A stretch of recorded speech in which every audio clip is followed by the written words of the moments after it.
Deep within America's wilderness, park rangers stand as the last defense between civilization and the unknown.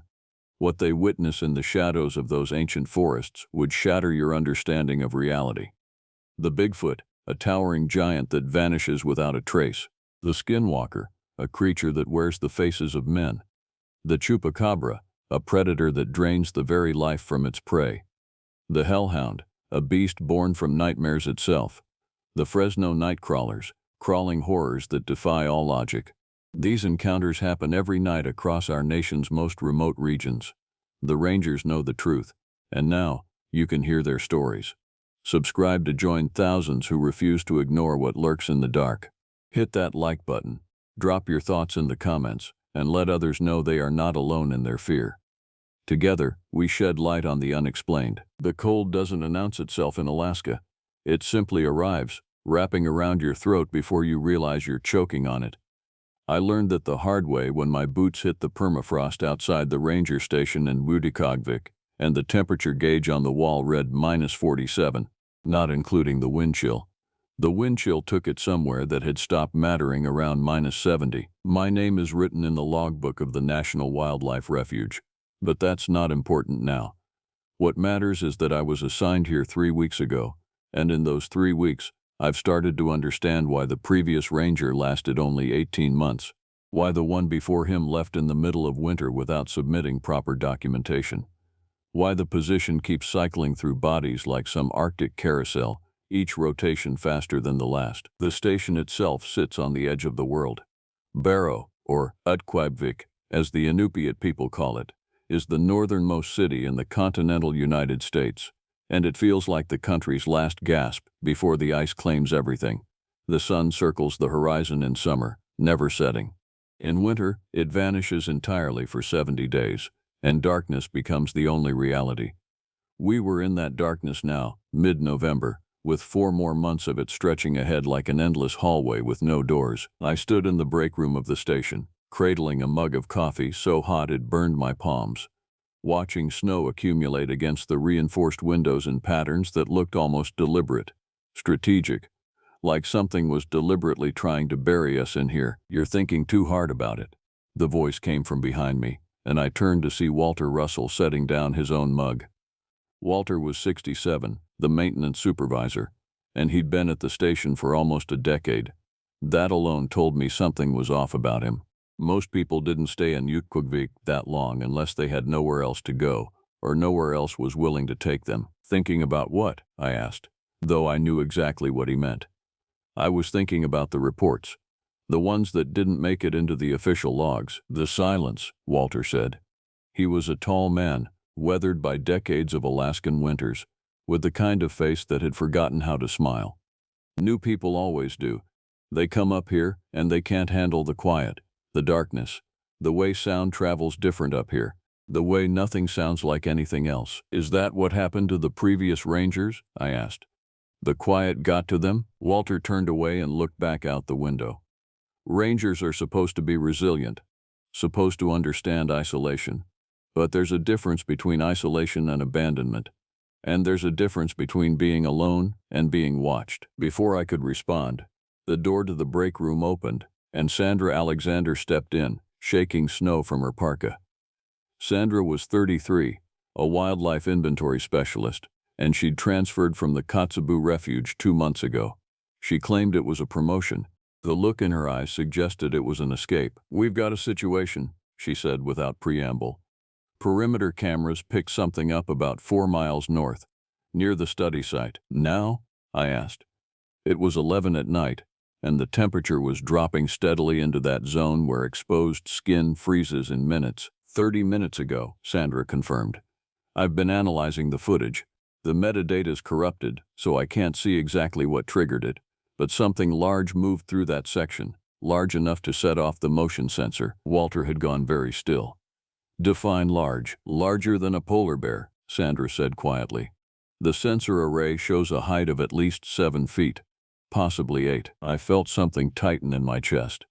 Polar bears didn't get larger than 11 feet, and they didn't move through wildlife study sites with the kind of deliberation the footage suggested.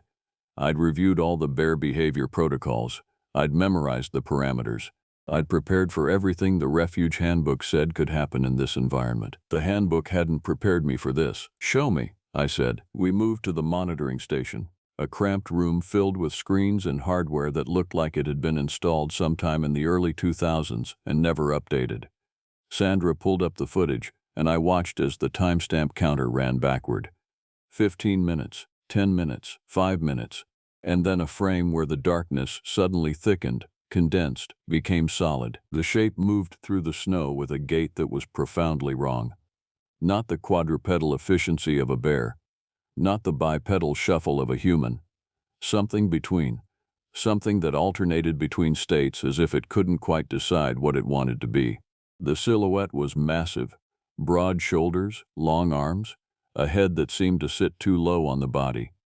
In the infrared, it registered as a mass of heat, a core temperature that read several degrees warmer than anything that should exist in -47 conditions. And then the footage stopped. Not ended. Stopped. The screen went to static, and the timestamp froze at 22 hours 47 minutes and 13 seconds. "How long?" Walter asked. His voice had become something thin, fragile. 3 minutes, Sandra said. The camera recovered at 22 hours 50 minutes and 16 seconds. "There's a gap of exactly 3 minutes. Malfunction," I said. But it came out as a question. "Possibly," Sandra agreed. "But we've never had that camera go dark before, not in 18 months of operation. And the backup power on the array is redundant." Walter moved away from the monitors and walked back to the window. Through the reinforced glass, Utqiagvik stretched out in the perpetual twilight, a collection of buildings and lights clinging to the edge of a frozen ocean. Beyond that perimeter, beyond the immediate boundaries of human infrastructure, the ice stretched north for hundreds of miles until it dissolved into open water, and that open water dissolved into the Arctic nothing. "You need to understand something," Walter said without turning around. "About this place. About what it tolerates and what it doesn't." "What do you mean?" I asked. "We're not really here," he continued. "All of us, in this station, in these buildings, in this town. We're not really here. We're intruders. Temporary. The ice knows it, the darkness knows it, and there are things in that darkness that know it better than anything else." Sandra made a small sound of frustration. "Walter, we need to focus on what the camera actually captured. We need to analyze the—" "I'll check the perimeter in the morning," I interrupted. "We'll do a full inspection of the equipment array. If there's a malfunction, we'll find it." But as I said it, I knew Walter was right about one thing. I was thinking too hard about it. Not about the silence, about the cold, about the isolation, but about something else. Something I'd read in the transfer files I wasn't supposed to access. A series of incident reports that predated the official archives. Reports from 1998, 2006, 2014. Reports that detailed large canine tracks in the snow. Tracks that measured 18 inches from heel to claw. Tracks that appeared overnight in locations that should have been impenetrable. Reports that used the word possible and unconfirmed and insufficient evidence in ways that suggested the people writing them were deeply, fundamentally afraid of what else they might have to write. Reports that had been filed by rangers who no longer worked in Alaska. Crystal Griffin found me in my quarters at 2 in the morning. Crystal was 43, the refuge's administrative officer, and she'd been at Utqiagvik longer than anyone except Walter. She arrived at my door with coffee and the kind of expression that suggested she'd been lying awake, waiting for the moment when I'd finally want to know the truth. "You read the old reports," she said. It wasn't a question. I didn't bother denying it. "The ones that were supposed to be sealed. They're sealed because the Refuge Administration doesn't want to panic," Crystal explained, sitting across from me in the cramped sitting area. "And they're sealed because what they describe doesn't fit into the official narrative of what Utqiagvik is. We're supposed to be a wildlife refuge, a place of scientific study, a place where nature operates according to predictable patterns. And it doesn't? Not here," Crystal said quietly. "Not in this location. There are old stories among the Inupiat, passed down for generations. Stories about a thing that lives in the ice beyond the town, something that hunts in winter, something that comes when the darkness is deepest." "Folklore," I said, but my voice betrayed me. It sounded hollow. "Maybe," Crystal acknowledged. "But folklore is usually based on something, usually on repetition, on experiences that recur often enough to become embedded in a culture. The Inupiat have names for it. The most common one translates roughly as the four-legged thing that walks on two. The hunters sometimes see tracks in the ice. They've seen them for hundreds of years. I thought about the camera footage, the silhouette that didn't quite settle into any recognizable form. Has anyone been hurt? I asked. No, Crystal said. That's the strange part. It's been seen, it's been tracked, it's triggered every sensor and alarm we have, but it's never actually attacked anyone. It's never entered a structure. It's as if it's following its own set of rules, operating within some boundary we don't fully understand. Until the day it doesn't follow those rules, I said. Yes, Crystal agreed. Until then, she left me alone with my cold coffee and the sound of wind against the reinforced windows, and I spent the rest of the night staring at the frozen landscape beyond my window, wondering what was staring back. The morning brought Ethan Diaz and a problem we couldn't ignore. Ethan was 39, the refuge's primary wildlife conservation officer, and he'd been examining the perimeter equipment since dawn. He arrived at the station with his parka still smoking from the cold, his expression locked into something between professional concern and personal dread. We need to send a team out to the site, he said, today, before whatever weather's coming arrives. I was in the conference room with Walter, Sandra, and Crystal when Ethan made this announcement. The room went very quiet. What did you find? I asked. Evidence of large-scale predation, Ethan said. He pulled out a tablet and displayed photographs of the study site. The first few showed tracks in the snow, massive tracks, three-toed, each impression deeper than a boot print should be capable of making. These were found approximately 40 meters from the perimeter camera.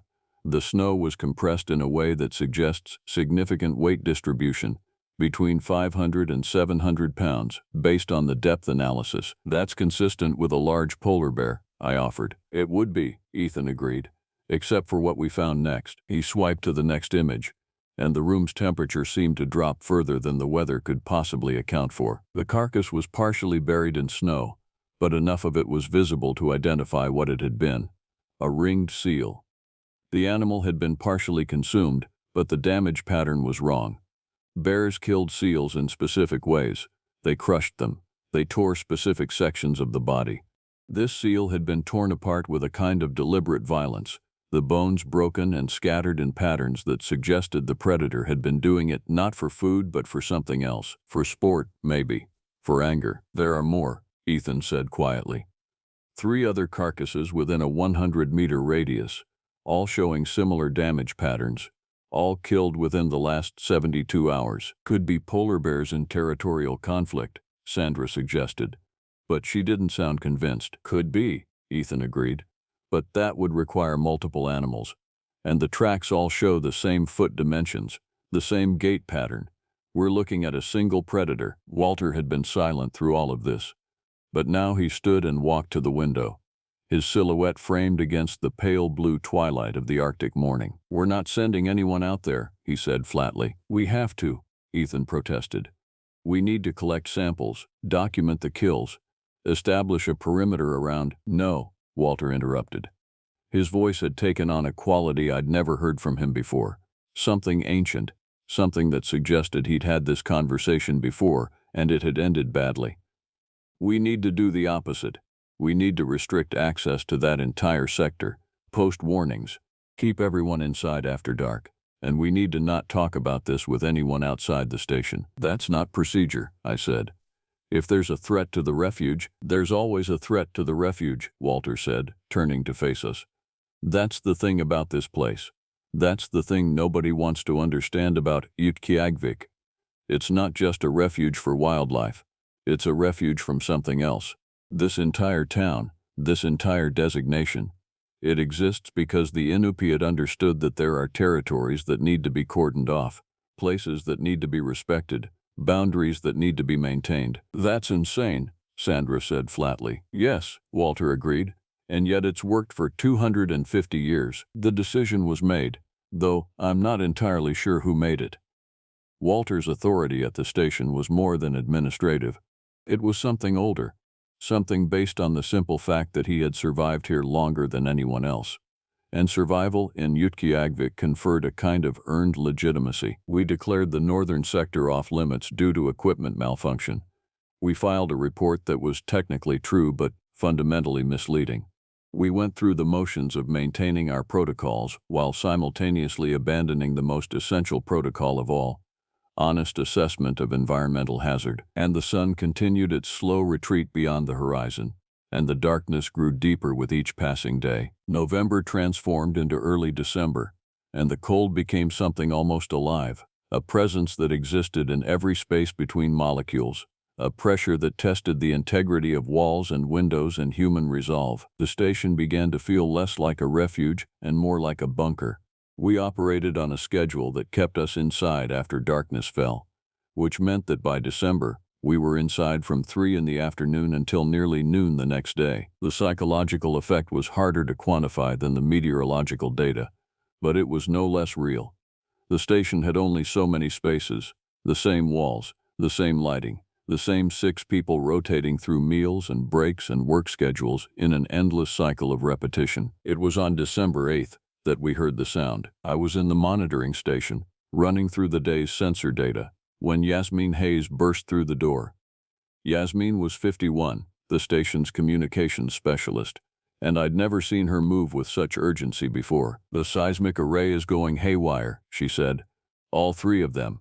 Simultaneously." I pulled up the data on the secondary monitor and immediately saw what she meant. The seismic sensors, which were supposed to measure ground movement and permafrost stability, were registering impacts, rhythmic, heavy impacts, coming from the northwest sector. "What kind of magnitude?" I asked. 3.2 on the local scale, Yasmin said. Repeated, consistent, roughly 7-second intervals. Sandra appeared in the doorway behind Yasmin. She'd been reviewing footage from the main perimeter cameras, and her face had that same intensity I'd seen the night she'd first shown me the corrupted data. "We have movement on camera 6, Sandra said. "Northwest quadrant.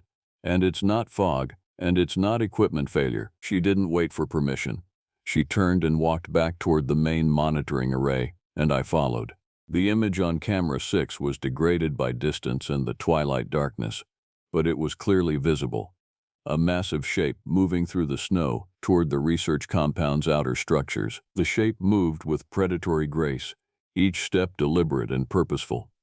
It was easily 7 feet tall, possibly taller. The body was covered in what appeared to be thick fur, dark against the snow.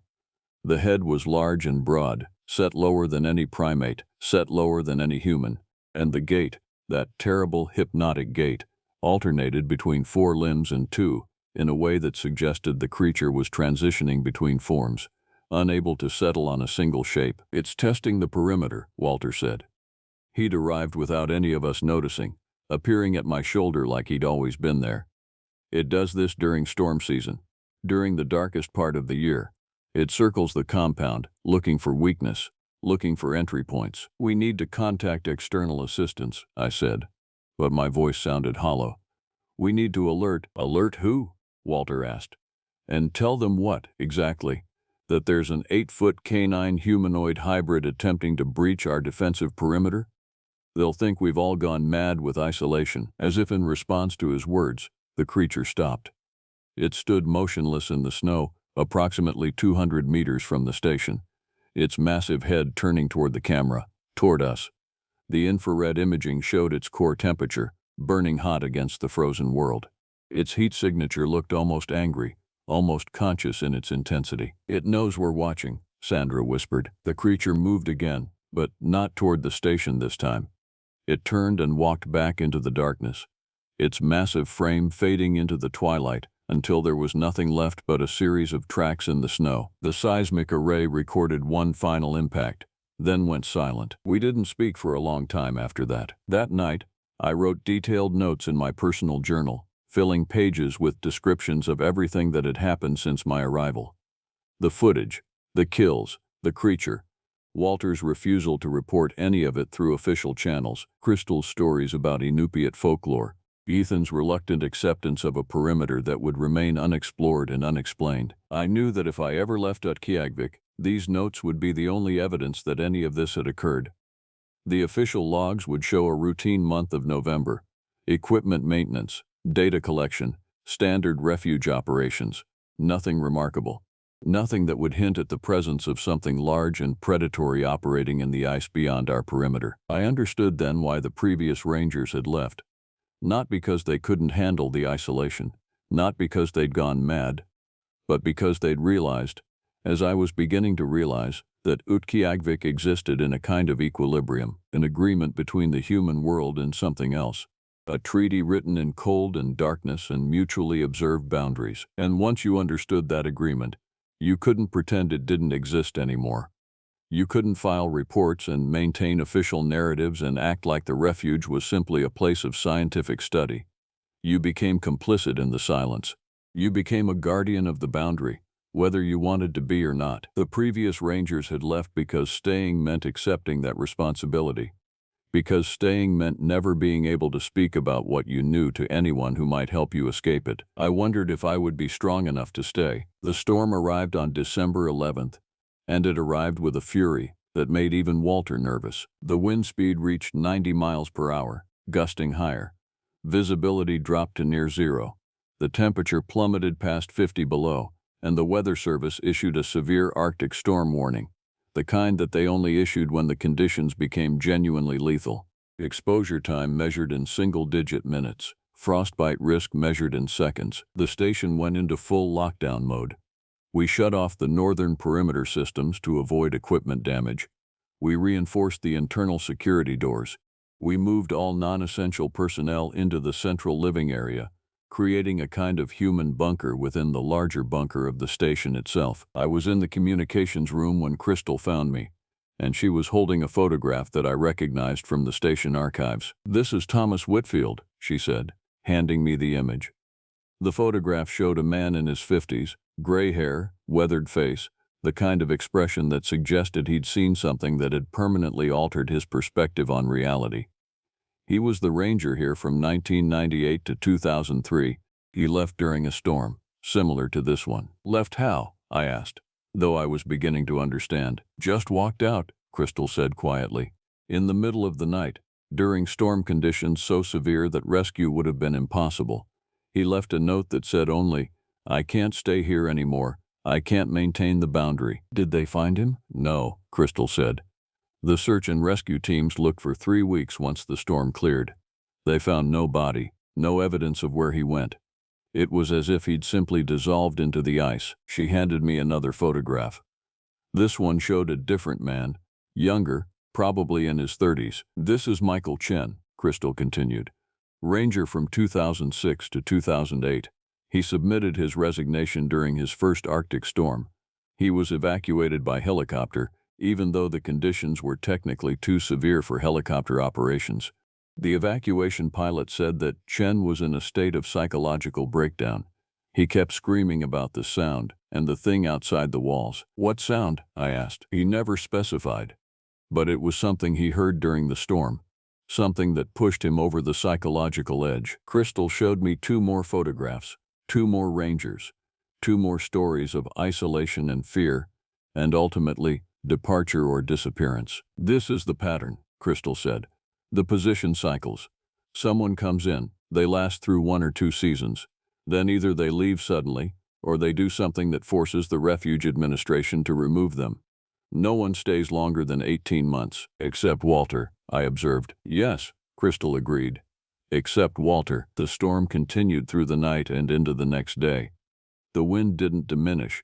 If anything, it grew more intense, more focused. And as the hours accumulated, I began to hear something that I recognized from Crystal's story. The sound. It wasn't a human sound. It wasn't an animal sound in any conventional sense. It was something between, something that seemed to oscillate between registers as if it was being produced by vocal cords that weren't quite configured for sound. It started as a low rumble, felt more than heard, a vibration in the air that seemed to resonate directly with bone and blood. Then it would rise, becoming a sound that was almost like speech, almost like singing, but with frequencies that human language and human music had no framework for. It came from outside the station, from somewhere beyond the walls, and it seemed to circle the building in the darkness and wind. I found Ethan in the monitoring station, hunched over the acoustic sensors, his face pale with something that looked like revelation. "It's trying to communicate," he said without preamble. "Communicate what?" I asked, though I wasn't sure I wanted to know. "We're still not entirely certain," Ethan said. "But there's a pattern to the vocalizations. Sandra's been analyzing them, and she thinks they might be some kind of territorial declaration, a statement of presence, a reminder that this is its domain, and we're temporary." "Can the walls withstand pressure from something that size?" I asked, immediately hating the practicality of the question. "We don't know," Ethan said honestly. "The station was designed to withstand Arctic conditions, wind loads, permafrost stress. It wasn't designed to withstand an assault from something that weighs 700 pounds and possesses unknown levels of strength. So we wait," I said. "We wait," Ethan confirmed. "And we hope it loses interest." But as the day wore on and the storm continued to intensify, I began to understand that this particular hope was probably misplaced. Around midnight on the second day of the storm, Yasmin's communication systems lit up, not with external contact, with something else. The frequency analyzer was picking up transmissions on multiple channels simultaneously, not radio, not digital. Something that was triggering the equipment in ways that suggested electromagnetic fluctuations originating from nearby sources. Yasmin was frantically checking for equipment failure or external interference when Sandra rushed into the communications room. "The creature is at the north entrance," Sandra said, her voice controlled but tight. "It's not trying to break through. It's standing directly against the door." We all moved toward the north corridor at once, arriving at the entrance vestibule where cameras showed the security door. The creature was indeed there, pressed against the exterior frame, its massive silhouette visible through the small window. But it wasn't attacking. It wasn't attempting to force the door. It was simply standing there, its massive head tilted against the frame. And from somewhere deep within its body, that terrible vocalizing sound was continuing.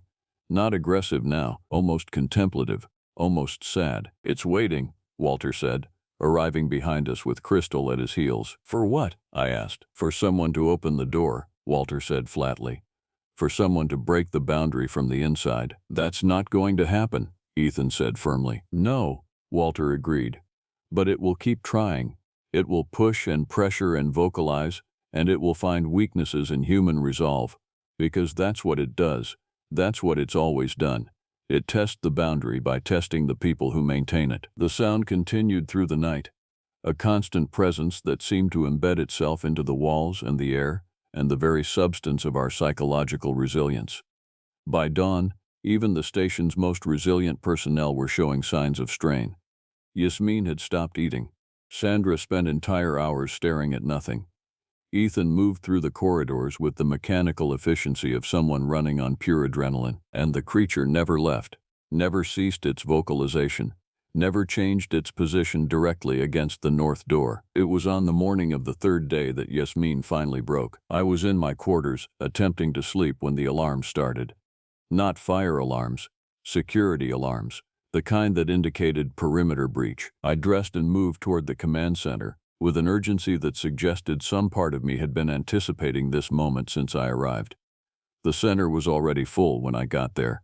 Walter, Sandra, Crystal, Ethan, and 2 security technicians whose names I'd never learned. The monitors showed what had happened with devastating clarity. The north entrance had been opened, not forced. Opened, using the manual override system, by someone who possessed the security codes. Yasmin was gone. The doors had been closed again, but there was no sign of her. The camera footage showed her standing at the entrance, the security panel illuminated by the light from her hand terminal, the red lights transitioning to green, and then the doors sliding open. The creature turned toward the opening, and Yasmin stepped out into the Arctic night, into the storm, into the territory of the thing that had been waiting on the other side. The footage showed the creature stepping aside to let her pass. Then the doors closed, and Yasmin disappeared into the darkness and wind. "Why would she do that?" Sandra asked, her voice small and broken. "Because the sound worked," Walter said quietly. "Because after 3 days of constant pressure on the boundary, one person's resolve gave way. And once it gave way, the rest was inevitable." I moved to the security panel and checked the override access logs. Yasmin had disabled all of the external cameras before opening the doors. She'd erased the digital record as much as she could, leaving only this one fragment of evidence that she had voluntarily departed the station. "We need to go after her," Ethan said. We need to do nothing," Walter interrupted. "We need to close the north section completely, seal it off, and pretend this never happened. We can't just abandon her," Ethan protested. "She chose to walk out into a storm with a creature that we don't understand," Walter said, his voice carrying a tone of finality that suggested this conversation had been had before, many times, in many different iterations. "That choice is hers to live with, or die with," Sandra said bitterly. "Yes," Walter agreed. "That too." The next 18 hours were the longest I'd experienced since arriving in Utqiagvik. The storm had begun to dissipate, but the damage to the station's psychological equilibrium was absolute. Yasmin's absence created a void that the remaining personnel tried to fill with work and routine and the careful maintenance of normalcy. It didn't work. On the evening of December 14th, the north section's internal doors were sealed and locked. Yasmin's quarters were cleared of personal effects. Her shifts were distributed among the remaining personnel. In the official logs, an entry was made. Communications specialist Yasmin Hayes medically evacuated due to acute stress disorder. Current location, Anchorage Regional Medical Center for Psychiatric Evaluation. It was a lie that maintained our collective fiction that the refuge was still a place of conventional management and conventional threat assessment. The truth was that Yasmin Hayes was gone, and she'd gone into the darkness beyond the perimeter, and we would never know what happened to her or what had motivated her final act. Well, we would know the second part at least. 3 days of constant vocalization and pressure had broken through her defenses. The creature had proven something to us through her departure. It could break humans. It could prey on the psychological weaknesses that the Arctic isolation already stressed.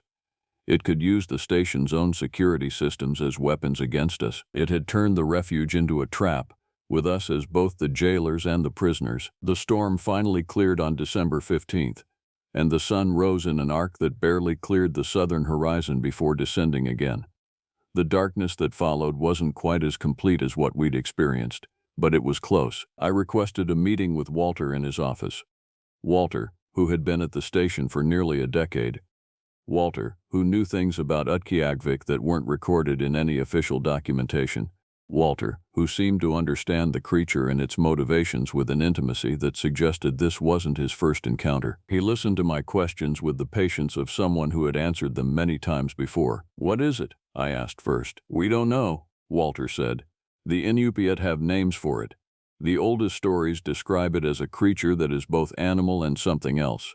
Something that exists in the liminal spaces between forms, between wild and human, between 4 legs and 2, between the animal mind and something that might almost be called reasoning. Has anyone successfully studied it?" "No," Walter said.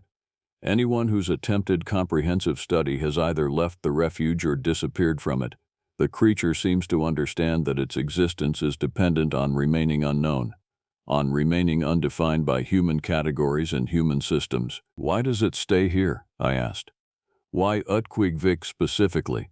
This entire territory is open. It could go anywhere in the Arctic, and it would be unobserved." "Because it was here first," Walter said simply.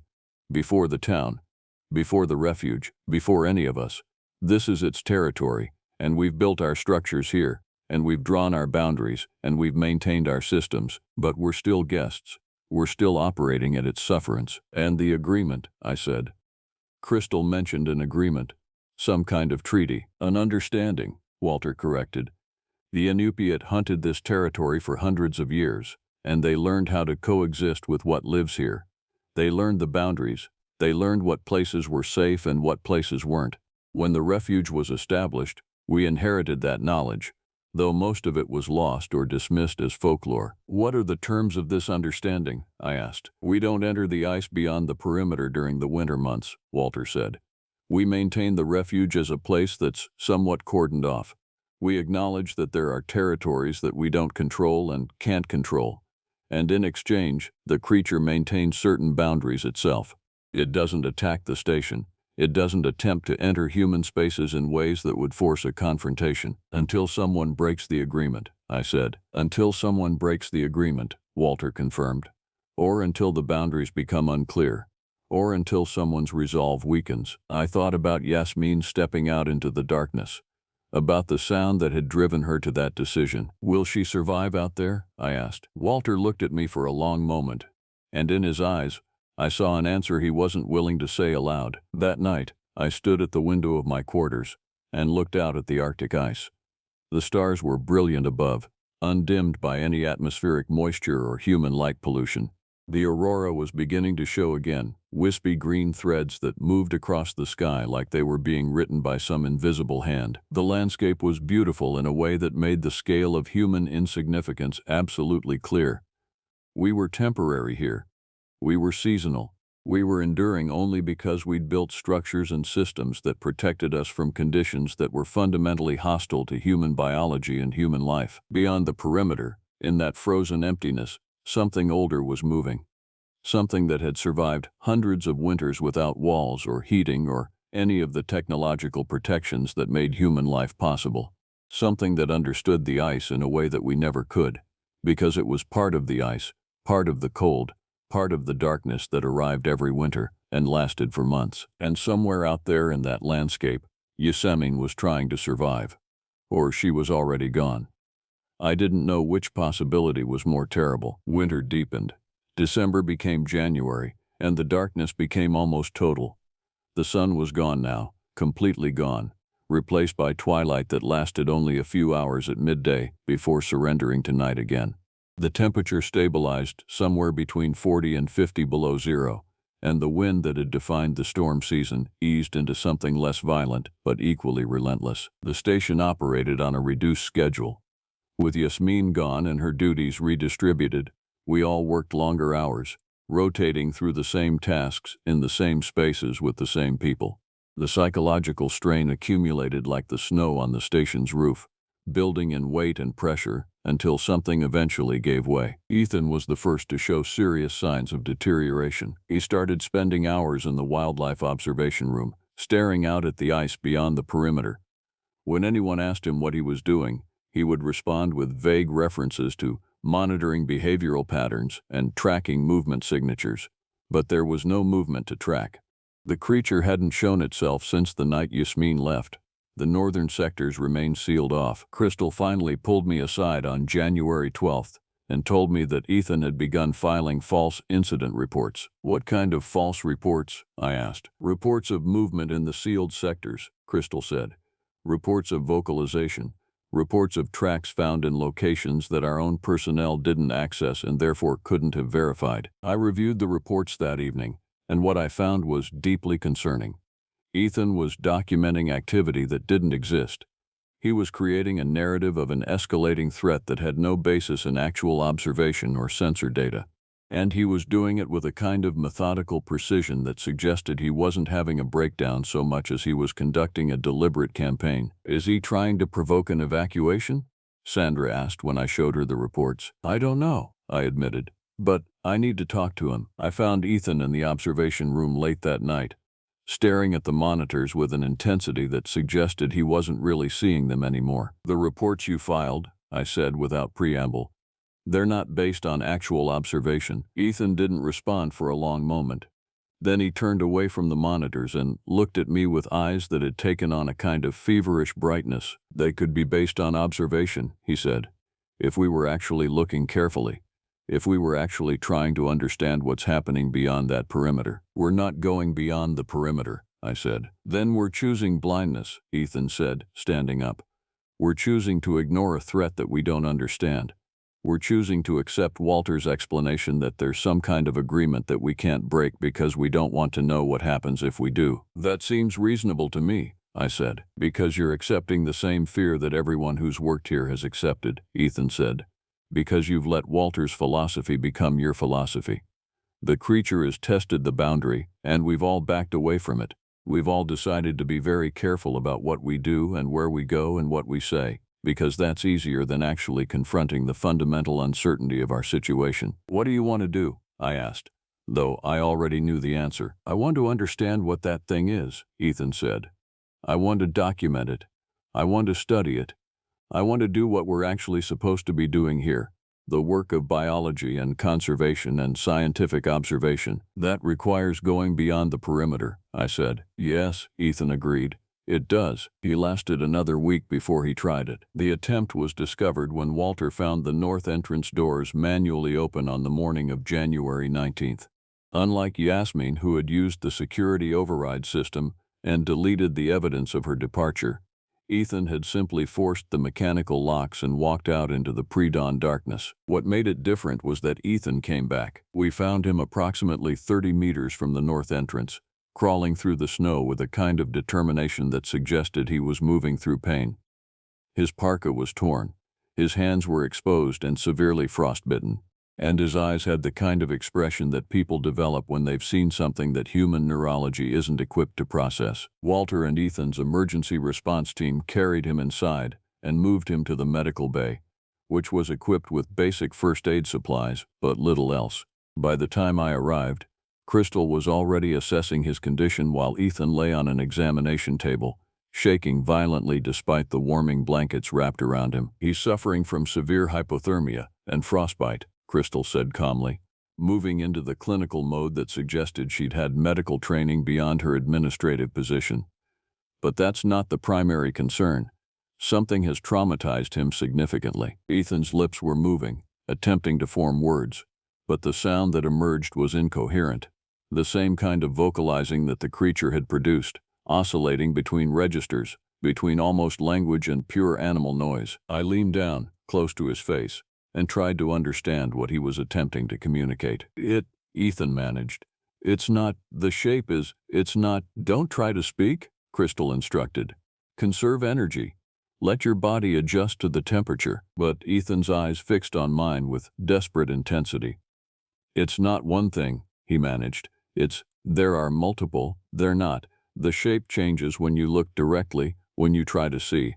It fractures into, his eyes rolled back, and he lost consciousness. We waited for him to stabilize before Crystal pronounced him fit enough to be moved to a private room in the residential section. The frostbite on his hands was severe enough to require close monitoring. The hypothermia was responsive to warming protocols. But his psychological state remained deeply uncertain. When Ethan woke, 12 hours later, he wouldn't speak about what he'd experienced. He refused food. He avoided eye contact. And when anyone attempted to question him about his time outside the station, he would simply shake his head and stare at his wrapped hands with an expression that suggested they belonged to someone else. 4 days later, Ethan walked out of the station again. This time, it was early morning, when the brief twilight period was just beginning. He'd managed to avoid the close monitoring of his room by convincing Crystal that he was making rapid recovery and needed to resume some level of normal activity. Then he'd moved directly to the north entrance, opened the doors again, and walked out into the pre-dawn darkness. The security footage showed him standing in the snow for approximately 8 minutes, staring out at the ice beyond the perimeter. Then a shadow moved through the camera's frame, a massive silhouette that approached him from the direction of the ice, and Ethan turned and ran back toward the station, the creature pursuing him. What happened next occurred in a space of maybe 6 seconds, but it seemed to expand in my memory into something much longer. Ethan reached the door. He was inside. The creature was in the vestibule. It was massive, impossible, a collision of forms and shapes that my eyes couldn't quite reconcile into a coherent image. And then Walter was there, physically between Ethan and the creature, holding something in his hands, a flare gun, the kind used for maritime distress signals. Walter fired. The flare erupted in brilliant orange light, filling the vestibule with illumination so intense that even the monitors had to compensate. The creature shrieked, a sound that was like nothing living should produce, and recoiled. The doors began to close, and the creature turned and fled back into the darkness. The doors sealed, the internal locks engaged, and Ethan collapsed on the floor, his face streaked with tears, his body shaking with something that exceeded fear. This time, Ethan spoke. It took several hours and a kind of sedative intervention, but eventually he told us what he'd experienced in those minutes outside the station. "It's not an animal," he said, his voice hoarse from screaming. "I don't know what it is, but it's not an animal in any biological sense. The shape is wrong, the structure is wrong.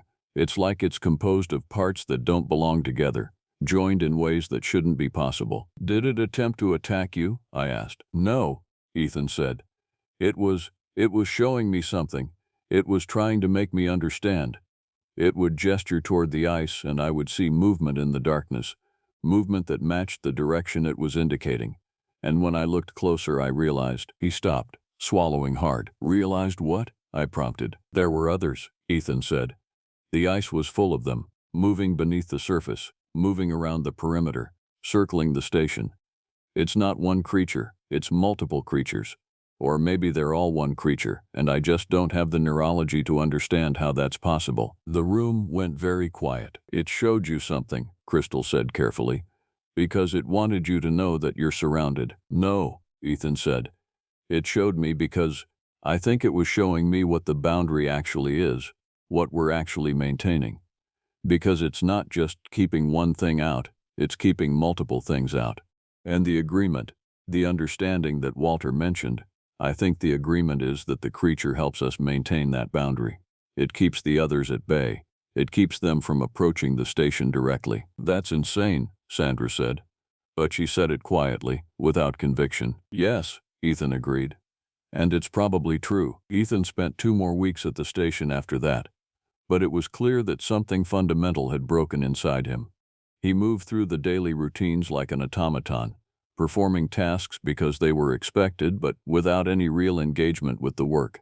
He stopped speaking to anyone except Crystal, and those conversations were brief and functional. On February 2nd, Ethan requested evacuation. Walter approved it without question.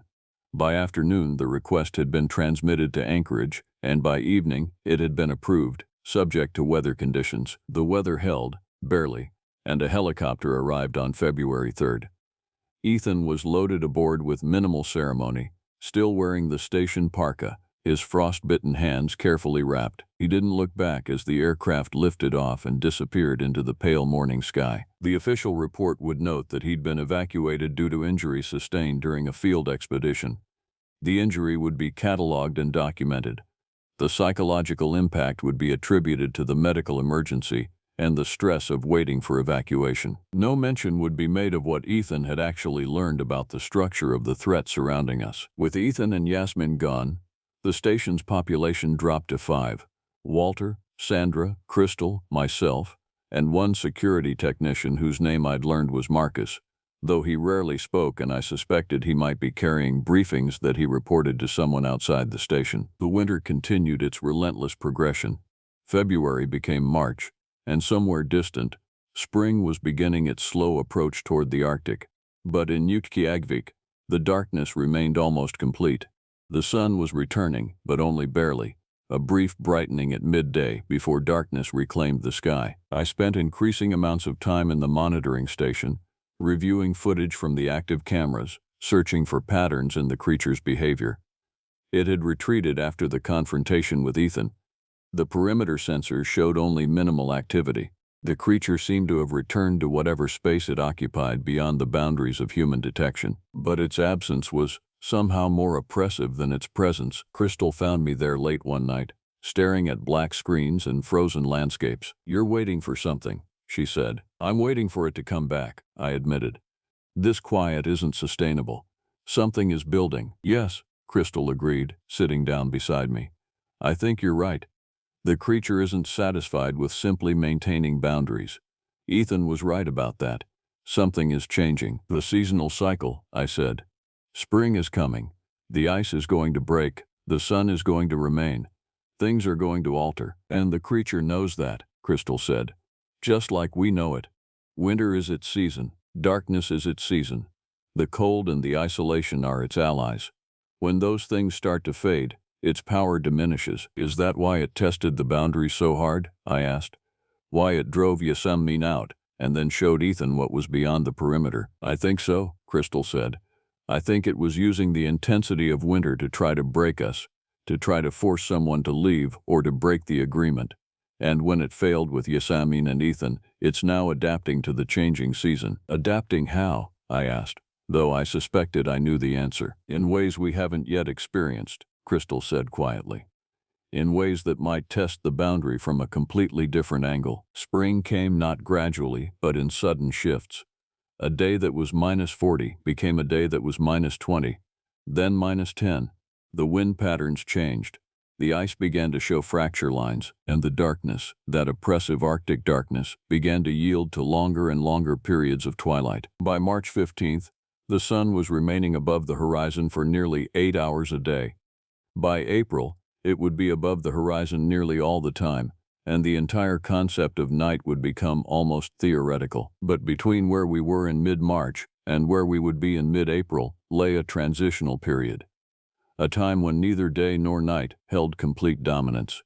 A time when the rules that had governed the winter seemed to lose their absolute authority. And it was during this transitional period that the creature came back. Not to the perimeter this time. Not to test the boundaries of the station. It came to the residential section, to the very heart of the structure we'd built to keep ourselves safe. I was asleep when the alarm began. The security system triggered, indicating a perimeter breach. I was up and moving within seconds, adrenaline converting sleep into alertness with brutal efficiency. But as I moved through the corridors toward the command center, I realized the alarm was different from what it should have been. It was coming from inside the station. The security door to the eastern residential wing showed a breach, an opening that shouldn't have been possible. One of the walls had been damaged, not by external impact, but by something that had been cut or torn from the inside. And standing in the communications room, calmly reviewing the security feeds, was Walter. "The creature has been inside the station for approximately 47 minutes, he said when he saw me. It entered through the eastern wall, moved through the utility tunnels, and is currently in the research storage area." "How is that possible?" I demanded. "The structural integrity is not sufficient to withstand something determined enough to circumvent it," Walter interrupted. "It's been planning this for months, using the darkness to move close to the station, using the pressure of winter to force us to seal certain sections, learning the layout, learning the vulnerabilities." "We have to evacuate," I said. "We have to—" "To what?" Walter asked. "Where, exactly? Into -30-degree weather with no transport? The helicopter won't arrive for at least 4 hours. We can't go outside. We can't call for help that will arrive in time." "Then what do we do?" I asked. "We go down," Walter said. "We go down to meet it." Sandra and Marcus arrived within minutes, carrying handheld thermal imaging equipment and emergency lighting. Crystal emerged from her quarters, already dressed as if she'd been expecting this moment. The 5 of us, the remnants of the Atquaghvik refuge staff, assembled in the command center, with the knowledge that something fundamental was about to change. "It hasn't attacked," Sandra reported, reviewing the thermal imaging feeds. "It's moving through the storage area, but there's no aggressive behavior. It seems to be searching for something specific." "For what?" I asked. "That's what we need to find out," Walter said, moving toward the emergency access hatch that led to the lower levels of the station. The utility tunnels beneath the station were maintenance passages, barely tall enough for a human to move through on hands and knees. They'd been designed to provide access to plumbing and electrical systems, not to facilitate human movement during emergencies. But they were our most direct route to the storage area, without going through the main corridors. We moved through the tunnels in single file, our progress illuminated by the emergency lights clipped to our clothing. The air was cold, but not impossibly cold. The station's heating system extended even here. The silence was absolute, broken only by our breathing and the soft scrape of our bodies against the concrete floor. And then we emerged into the storage area. The creature was standing beside one of the environmental sample lockers, its massive form illuminated by the emergency lighting. This was the clearest look I'd had at it yet, closer than any of the footage from the external cameras. And what I saw made me understand why Ethan had spoken about the fracturing of shape. The creature was not a single unified form. It was multiple structures overlapping, occupying the same space in a way that suggested dimensions I didn't have the visual apparatus to fully perceive. What appeared to be a head would shift perspective and become a torso. What looked like an arm would transform into part of the spine. The fur seemed to ripple with its own logic, independent of the physical structure beneath. But, most importantly, the creature's eyes, and there seemed to be many of them, arranged in configurations that made no anatomical sense, turned toward us with what I can only describe as recognition. "It knows me," Walter said, stepping forward from the group. I've been expecting this. What is this? Sandra demanded. What have you done? Nothing, Walter said. But I understand what this is, and why it's here, and what it wants. The creature made a sound. Not a roar, not a growl, but something between vocalization and pure vibration. It moved toward Walter, its gait shifting between forms, and I tensed, ready to do something that I knew would probably be useless. But the creature stopped before reaching Walter. Instead, it gestured toward the locker it had been examining. It wants the environmental samples, Crystal said, understanding dawning on her face. The archival samples, the ones we take from the permafrost cores. Why? I asked. Because they contain something, Walter said. Something that predates us. Something that has been sleeping in the ice, and the warming season is stirring it. The creature has been trying to warn us. It's been trying to break the boundary not to attack us, but to try to prevent something far worse. The creature made another sound, and this one carried notes that almost sounded like urgency. Its massive form turned fully toward us now, and I realized that the many eyes were focusing on Walter with an intensity that suggested communication happening at levels I couldn't perceive. What is it telling you? I asked. That we've made a mistake, Walter said quietly. That by drilling into the permafrost, by taking samples from depths that should have remained undisturbed, we've exposed something that the ice was meant to keep sealed. And that the creature's role here, the agreement that the Inupiat understood, isn't just about maintaining boundaries between human civilization and the wild. It's about maintaining a seal on something else, something much older. That's impossible, Sandra said. We're talking about microbiological samples, geological data, not what? I asked. Not something that could be dangerous? Not something that requires a 7-foot cryptid guardian to keep it contained? The creature moved again, with a kind of deliberation that suggested profound intelligence. It approached the environmental sample locker and placed one of its massive appendages against the lock. The metal corroded, oxidized rapidly, and then disintegrated, leaving the locker accessible. The creature pulled open the locker and revealed what was inside. The samples were what we expected. Carefully preserved core samples from the permafrost, labeled and cataloged, representing decades of geological work. But inside the deepest core, sealed in a special containment unit, was something else, something that moved. It was small, maybe 2 or 3 inches long, but it moved with a kind of deliberate purpose that living biological samples shouldn't possess. Its shape was unclear. It seemed to shift and adjust based on the angle from which I viewed it, and it was trying to get out of the containment unit. When was this sample taken? I asked. 8 months ago, Crystal said, her voice very small.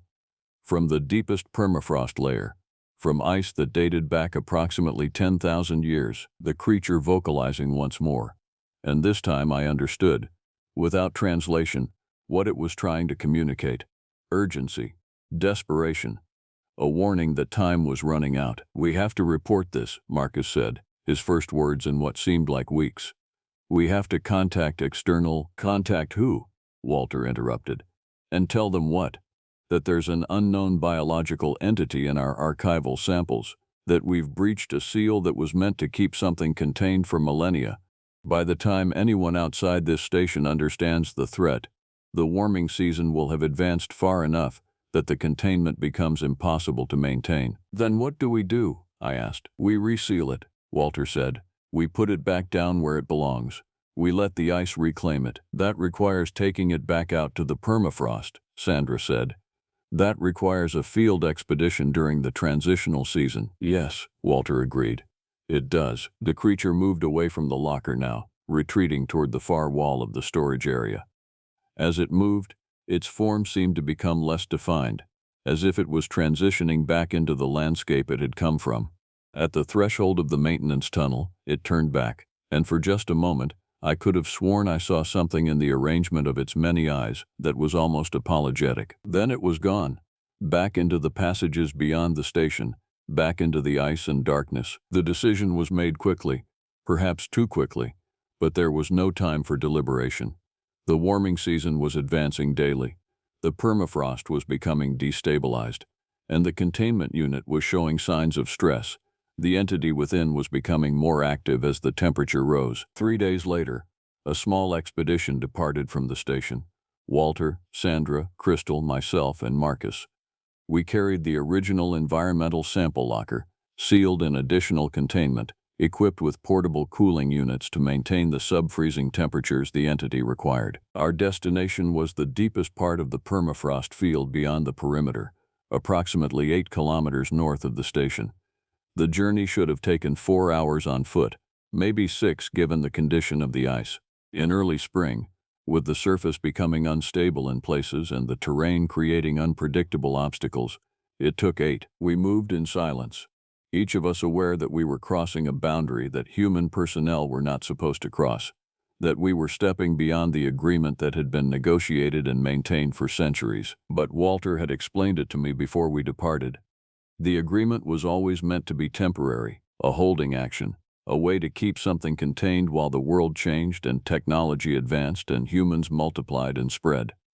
The Inupiat had understood that the seal couldn't hold forever, that eventually someone would drill deep enough to find what was beneath. And when that happened, there would need to be people who knew what to do, people who understood the cost and could pay it. People like us. The landscape we crossed was alien even by Arctic standards. The permafrost was visibly deteriorating, creating formations that looked almost architectural in their complexity. Spires of ice rose and fell based on thermal dynamics. Beneath our feet, the ground was unstable, thawing in places where it should have remained frozen, and we weren't alone. Multiple times during the journey, I caught glimpses of movement at the edge of my visual field, massive shapes moving in parallel to our path, maintaining distance but maintaining presence. The creature had brought others. The guardians of the seal were acknowledging what we were attempting to do. By the time we reached the target location, a depression in the landscape where one of the deepest cores had been taken, the sun was low on the horizon, barely below the threshold of twilight. The air temperature was hovering just above -20. "Here," Walter said, pointing to a specific section of the permafrost. "This is where the seal was disrupted. This is where we took the sample from." The permafrost wall was perhaps 15 feet high, a vertical face of ice and geological layers exposed where the ancient surface had been excavated. The deepest layer, the one that had been accessed 8 months ago, showed a dark stain, something that looked almost like blood in the context of the pristine white and blue ice. Crystal and Marcus began setting up the equipment, a portable heating unit to carefully warm the permafrost, a small boring apparatus to open a space in the ice, and a containment apparatus designed to lower the entity back into the depths, resealing it with concrete and thermal barriers. The entire process took nearly 3 hours. By the time we were finished, the Arctic night had returned briefly before the endless twilight resumed. The entity had been returned to the depths where it belonged. The permafrost had been resealed, and we had, at least temporarily, maintained the boundary that had been breached. But as we stood at the edge of the resealed permafrost, I couldn't shake the feeling that we'd only postponed an inevitable resolution. The warming trend that the planet was experiencing wasn't going to stop.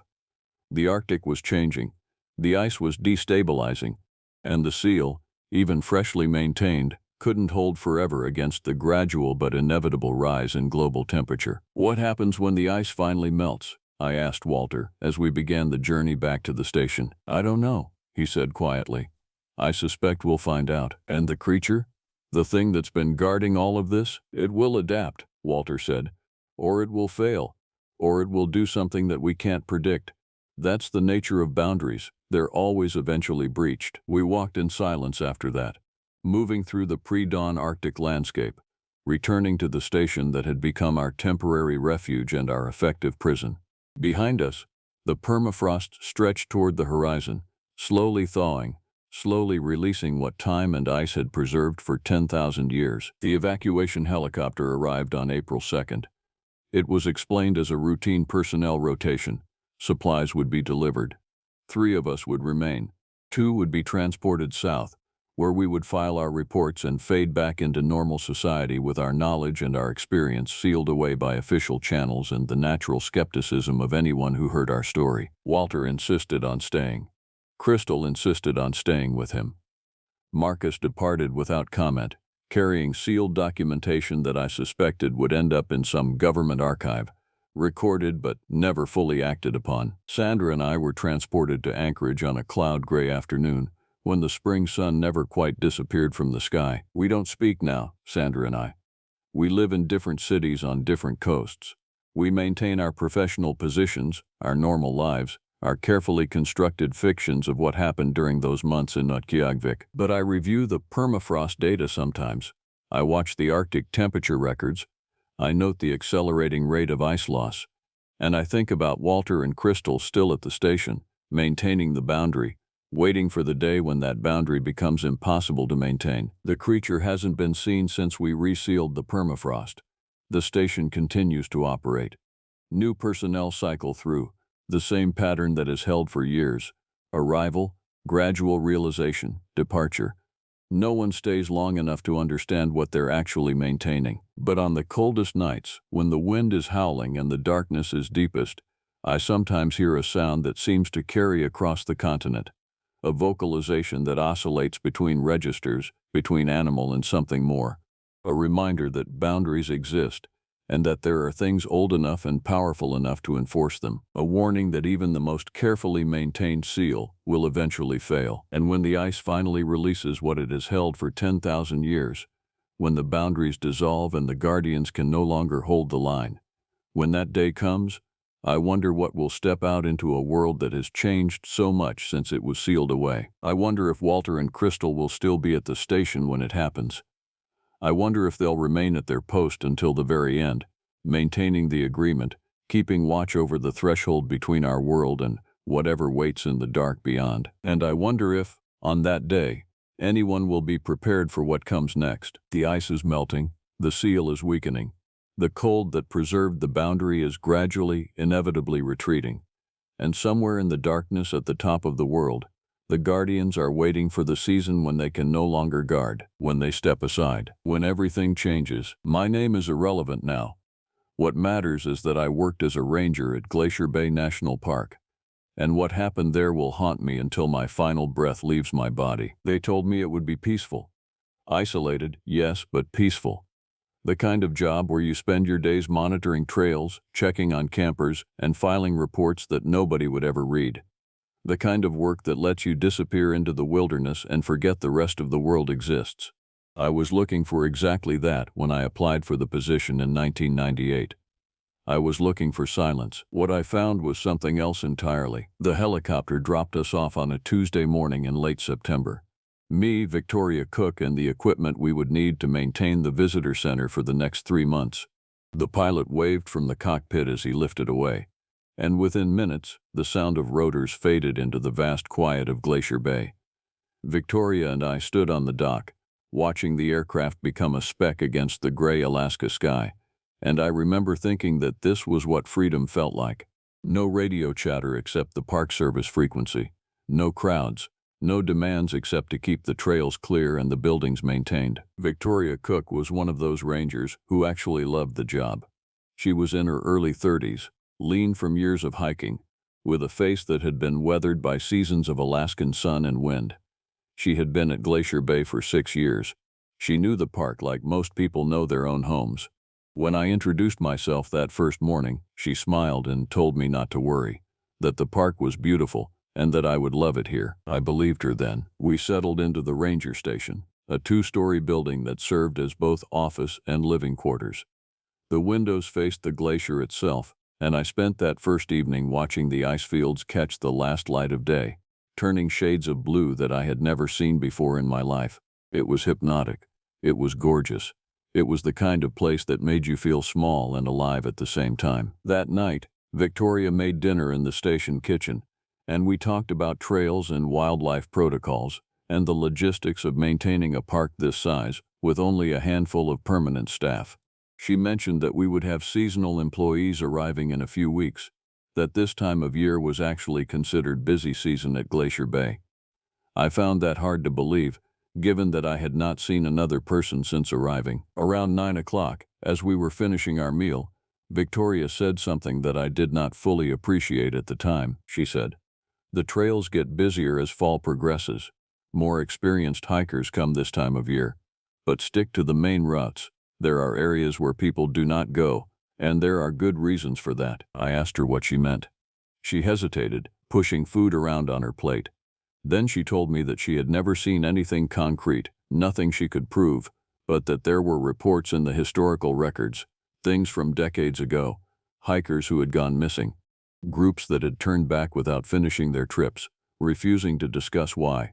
Warnings in old logbooks about something that the earlier rangers had referred to only as the shape. I laughed.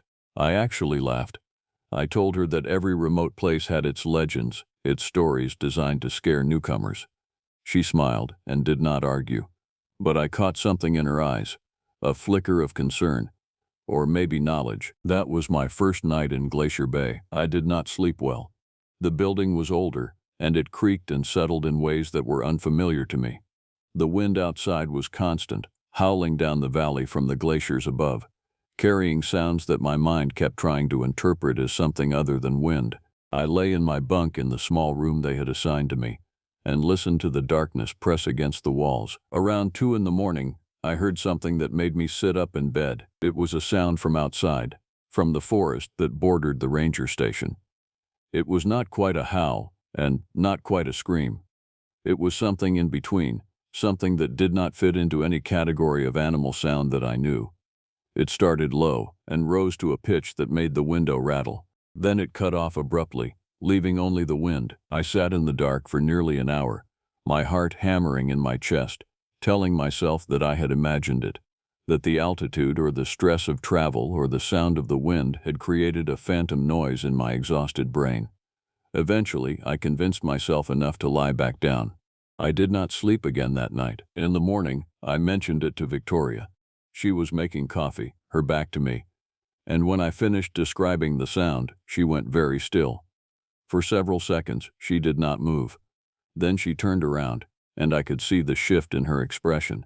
Something had changed. She told me that it was probably just a moose or an elk, something large moving through the underbrush. That was her explanation, delivered with a calmness that did not match the tightness around her eyes. But as she handed me my coffee, her hand trembled slightly. I knew she was lying. That first week passed in a state of hyper-awareness. Every sound seemed significant. Every shadow in the periphery of vision seemed to contain purpose. Victoria and I fell into a routine of maintaining the facilities, checking the trails, and documenting the seasonal changes in the park. We saw hikers occasionally, mostly individuals or small groups, experienced mountaineers who moved with confidence through the terrain. None of them ever ventured beyond the marked trails. None of them lingered in the park longer than a single night. On the 6th day, we conducted a routine hike to check on one of the upper trail markers. The route took us deep into the forest, away from the glacier views and into dense vegetation. The canopy was thick enough to block most of the light, and we hiked in a kind of permanent twilight. It was during this hike that I first saw evidence of something. We were moving along a stretch of trail that Victoria said did not see much traffic, when I spotted something on a nearby pine tree. At first, I thought it was damage from a falling branch or some kind of natural scarring, but as I stepped closer, I realized it was something else entirely. There were gouges in the bark, deep, long gouges, arranged vertically up the trunk of the tree.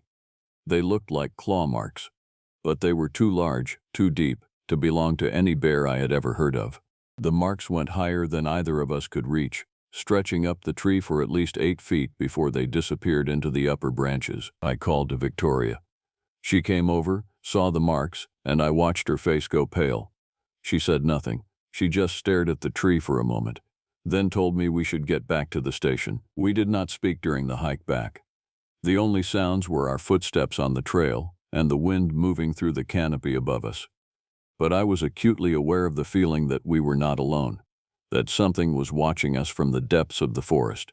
That feeling stayed with me all the way back to the ranger station. That evening, I pressed Victoria for answers. I told her that I knew something was wrong, that her stories about missing hikers and historical warnings had not been casual conversation.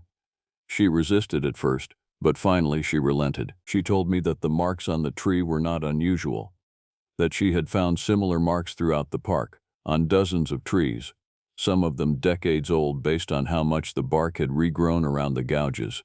She told me that the thing she had been hinting at was known only through disconnected evidence, footprints, marks on trees, and, very rarely, reports from hikers who claimed to have seen something large and dark moving through the forest at dusk or dawn. Most of the reports described a shape that was hard to define, something that moved on two legs, but with a posture that was wrong, bent forward in a way that no human moved, something covered in dark hair or fur, something with eyes that caught the light and threw it back with an intelligence that was undeniable. Victoria said that the rangers had been keeping track of these sightings informally for years.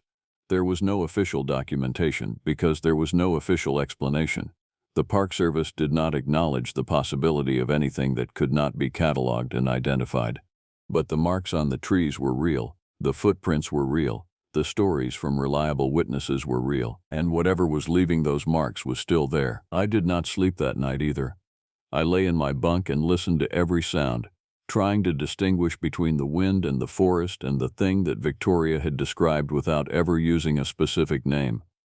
Around midnight, I heard that sound again, that hybrid scream howl that had greeted my first night in Glacier Bay. But this time it was closer. This time, it seemed to come from just beyond the edge of the ranger station building.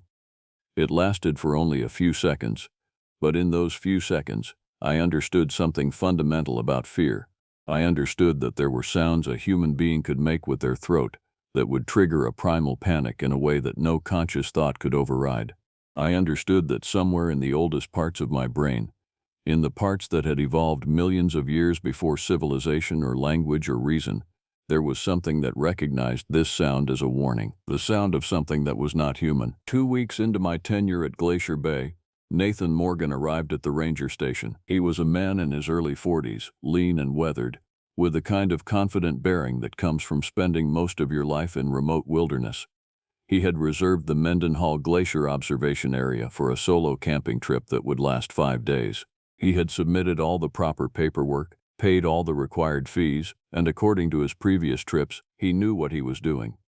Victoria checked him in, gave him the usual warnings about bears and weather, and let him know that we would do a welfare check on day 3 of his trip. Nathan seemed unfazed by the isolation. In fact, he seemed to relish it. He told us that this was his 4th trip to Glacier Bay, that he loved the park more each time he visited, that he planned to spend his time photographing the Mendenhall Glacier from different vantage points and documenting the seasonal changes. Victoria walked him through the route, pointing out the safest paths and warning him about areas where the ice could be unstable. She did not tell him about the thing in the forest. I remember thinking that she should have, that he deserved to know. But I also understood her hesitation. What would she say? That there was a possibility, an unconfirmed possibility, that something dangerous lived in the park.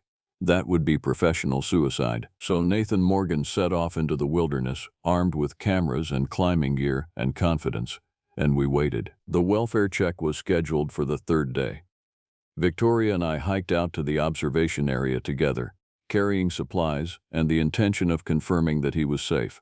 The hike took us into the high country, above the tree line, where the landscape opened up into vast vistas of ice and stone and sky. We found Nathan at his campsite. He was alive and well, and he was excited to show us his photographs. He had captured stunning images of the glacier from angles that neither Victoria nor I had seen before.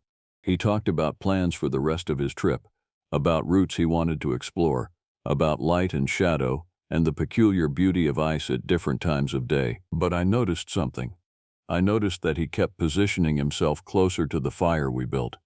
I noticed that his eyes moved frequently to the tree line, scanning the edge of the forest. And I noticed that when he thought we were not looking, his hands were not quite steady. Victoria noticed it too. I could tell by the way she watched him carefully, gauging his state of mind. Before we left, she made a point of reminding him about staying on marked routes. She told him that the area around Mendenhall Glacier was beautiful, but that there were parts of the forest that were best avoided. He laughed and said he was experienced enough to handle himself, but I saw his jaw tighten when she said it. I saw him make a mental note. We left him that afternoon, and I remember feeling a kind of knot in my stomach as we started the hike back to the ranger station. Victoria was quiet, lost in thought. Neither of us said anything about what we both suspected Nathan was feeling, what we both knew he might encounter. That night, Another sound woke me. It was different from the previous ones. It was a crash, a sound of impact, like something heavy had struck the building from outside. I shot up in my bunk, my heart hammering, and pressed my ear against the wall. For several minutes there was nothing. Then I heard Victoria's door open. She came to my room and told me to check the window. Outside, visible in the moonlight, were tracks in the soft earth beside the ranger station. They were large, impossibly large, and they were bipedal, displaying a foot structure that was nothing like any bear or mountain lion track I had ever seen. They were vaguely humanoid in shape, but too wide, too heavy, with a stride that suggested a gait that was not quite like any creatures I could identify, and they circled the building. The tracks started at the edge of the forest, approached the station from multiple angles, lingered at several of the windows, and then withdrew back into the darkness. Victoria and I looked at each other. Neither of us said anything. There was nothing to say. We both knew what we were seeing. The tracks belonged to something. The tracks belonged to the thing. We documented the tracks photographically, and we filed a report with the district ranger office, describing them as potentially being from an unknown or unidentified bear variant. The report was accepted without suspicion, though I could tell from the tone of the response that nobody believed it. The following morning, I was restless. I wanted to go back out to Nathan's campsite. I wanted to confirm that he was still safe, that the thing circling our building had not ventured to the glacier area. Victoria was reluctant at first, but she agreed. We made the hike again, moving quickly, pushing our pace harder than was comfortable. We found Nathan's campsite in disarray. His tent was still standing, but the supplies were scattered. His cooking equipment was overturned. Most disturbingly, there were claw marks around the perimeter of his campsite, gouges torn into the earth and nearby vegetation that matched the pattern we had seen on the trees throughout the park. Nathan was nowhere to be found. We called his name repeatedly. We searched the immediate area and the routes leading away from the campsite.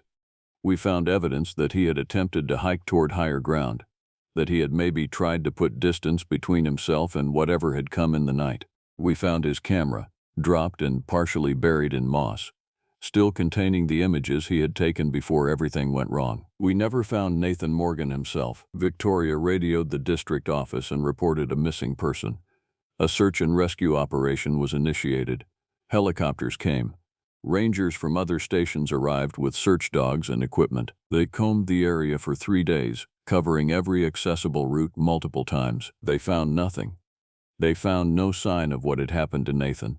They found no body, no clothing, no final evidence of what his last moments had been like. The official report concluded that he had likely slipped on unstable ice, that he had fallen into a crevasse, that his body had been swallowed by the glacier itself. It was a reasonable explanation. It was an explanation that did not require believing in anything that could not be catalogued and filed away. But Victoria and I knew the truth. We had seen the campsite. We had seen the claw marks. We had seen the tracks around our building. We knew that Nathan Morgan had not fallen into a crevasse. He had encountered the thing, and the thing had taken him. I remember sitting in the ranger station that night, listening to the darkness outside, and feeling like I had crossed some kind of threshold. I was no longer just aware of the presence of something dangerous. I was now connected to it through the disappearance of someone we had both known and spoken with. The thing in the forest had reached out into the world we inhabited, and it had taken one of us, and I understood, with a kind of cold certainty, that it would do so again. The official search for Nathan Morgan lasted 4 days. By the 5th day, the rescue teams had departed, taking their helicopters and their dogs, and their certainty that they had done everything that could be done. The park returned to its quiet isolation, but the atmosphere had changed. Word had spread among the ranger community, and within a week, we received notice that we would be receiving additional staff. Not permanently, but enough to ensure that we were never alone at the station. The Park Service had filed a report about Nathan's disappearance, and that report had made its way up the chain of command. Officially, they were concerned about the possibility of hazardous terrain being inadequately marked. Unofficially, I think they were concerned about something else. 3 days after the rescue operation concluded, Janice Bell arrived at the ranger station. Janice was 63 years old, a career ranger with 37 years of experience across multiple parks in the western United States. She had been brought in on a consulting basis to review our trail systems and safety protocols. She was efficient, professional, and she had a way of observing details that made it clear she had seen difficult situations before. We gave her the official tour of the facilities. Victoria and I answered her questions about trail conditions, maintenance schedules, and recent incidents. Janice took notes and made observations and asked follow-up questions that suggested she was taking the assignment seriously. On the evening of her arrival, after we had finished dinner, Janice asked to speak with Victoria and me privately. We sat in the station office, and she closed the door behind us. She told us that she had pulled the historical records for Glacier Bay. She told us that she had read the old logbooks and the weather reports and the occasional informal notes that rangers had made over the decades. She told us that there was a pattern in those records that could not be dismissed as coincidence. Every 5 to 10 years, a visitor went missing. The circumstances varied. Sometimes they disappeared while hiking. Sometimes they vanished from their campsites overnight. Sometimes they simply turned back from their trips early, refusing to discuss what they had encountered or why they were leaving. But the pattern was clear. Something was here. Something had been here for a very long time. Janice said that she had seen similar patterns in other parks. Yosemite had its legends. Yellowstone had its stories. There were places in the wilderness that served as territories for things that were not adequately understood by the people who managed the parks. Bureaucracies like the Park Service were not designed to cope with the existence of creatures that could not be cataloged and numbered and explained. So they filed everything away under the umbrella of missing persons, misidentified animals, and accidents of terrain. But that did not mean the creatures were not real. Janice told us that she believed something very large and very old was living in Glacier Bay. She told us that her job, the reason she had been sent, was to try to understand the scope of the threat and to determine if steps could be taken to manage the situation without alerting the public or creating panic. She asked us to tell her everything we had observed, so we did. We told her about the sounds. We told her about the claw marks on the trees and the gouges on the ground. We told her about the tracks that had circled the ranger station. We told her about Nathan Morgan's campsite and the scattered equipment and the claw marks in the earth. Janice listened to everything without interrupting. When we finished, she sat back in her chair and was quiet for a long moment. Then she told us about something that had happened at another park where she had worked. 20 years ago, she had been stationed in Northern California, at a remote park in the Sierra Nevada mountains. One of her colleagues had been hiking alone in an area that was supposed to be safe.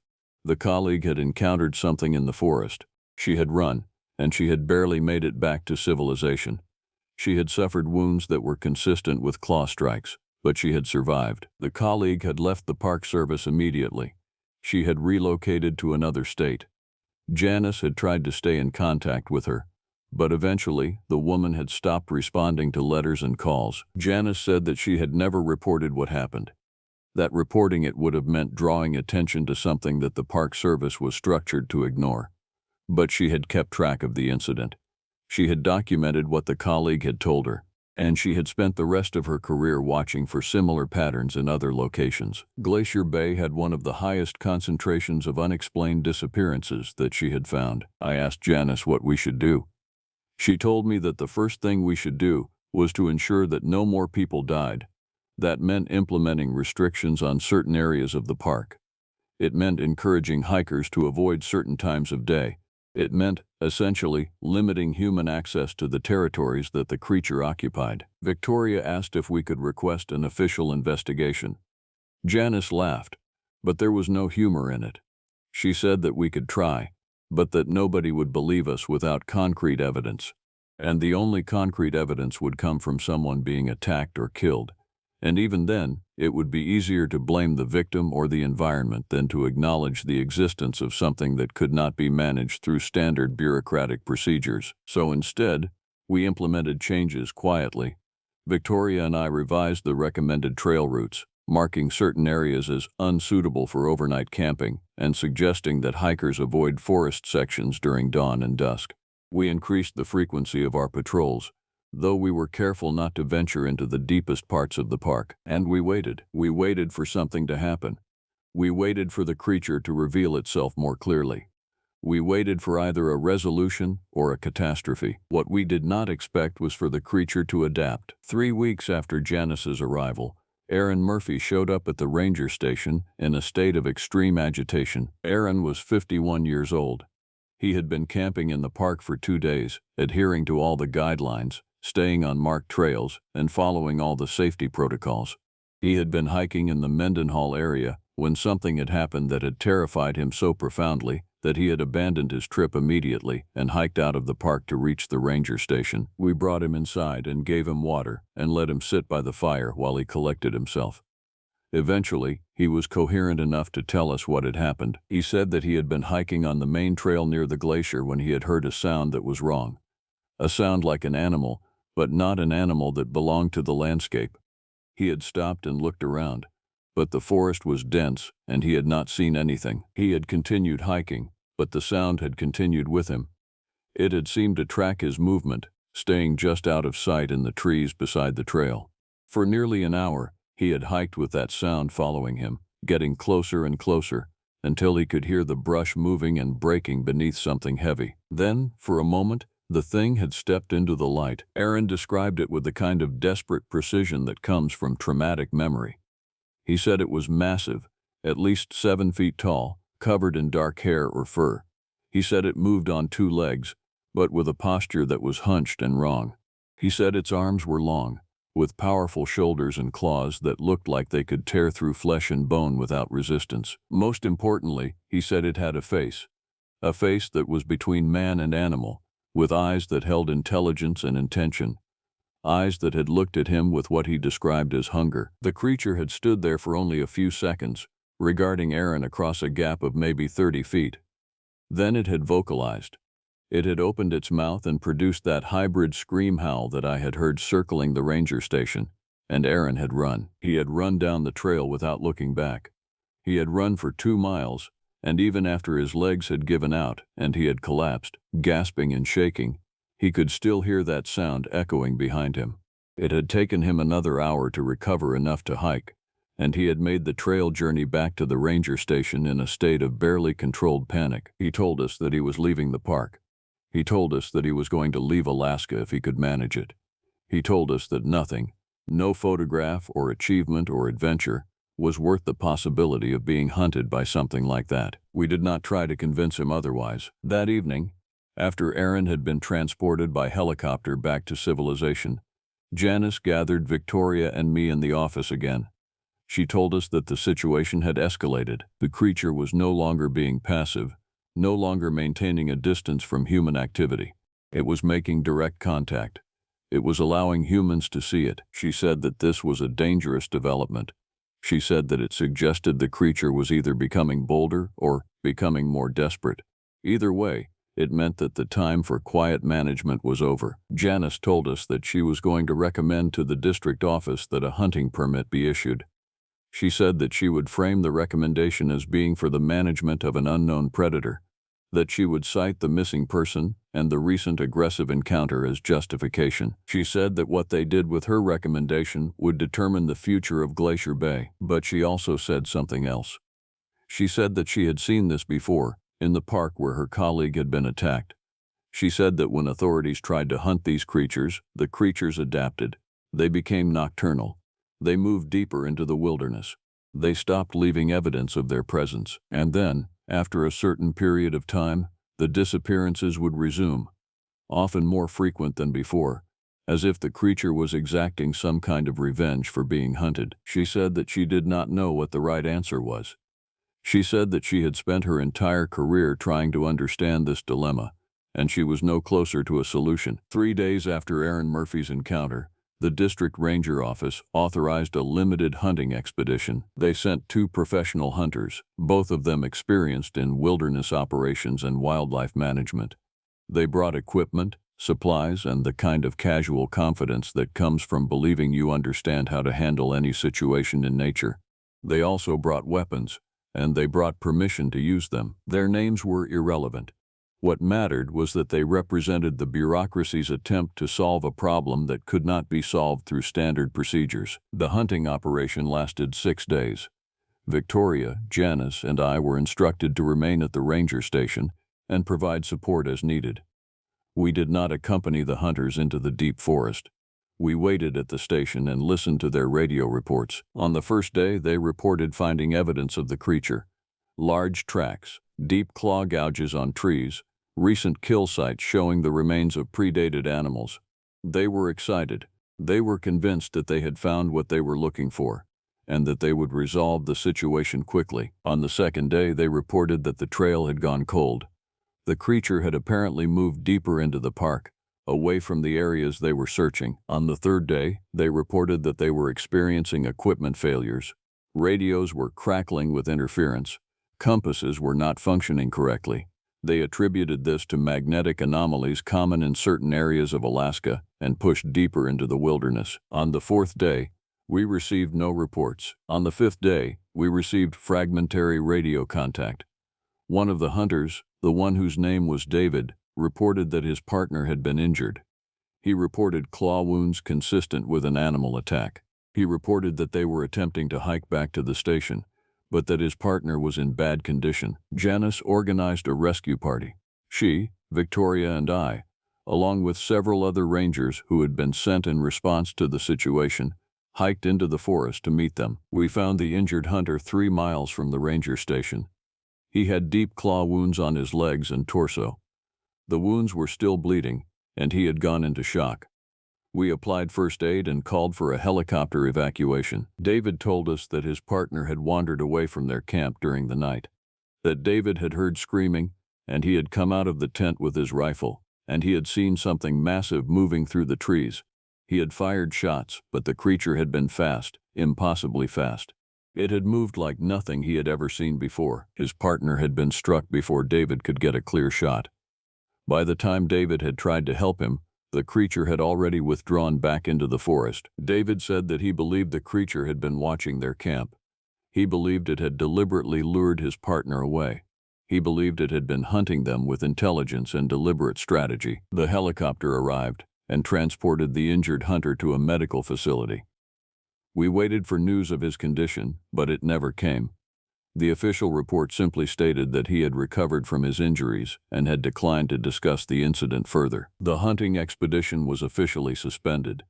The 2 hunters were removed from the area, and once again, the park returned to a kind of tense normalcy. But something fundamental had changed. The creature had responded to the threat.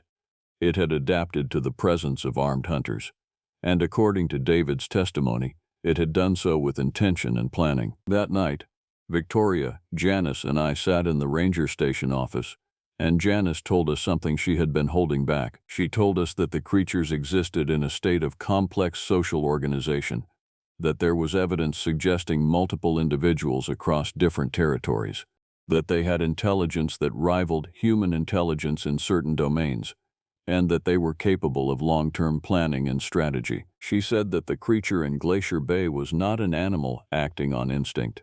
It was a thinking being, conscious and aware, operating according to its own logic and its own purposes. She said that by attempting to hunt it, we had done something that might have been catastrophic.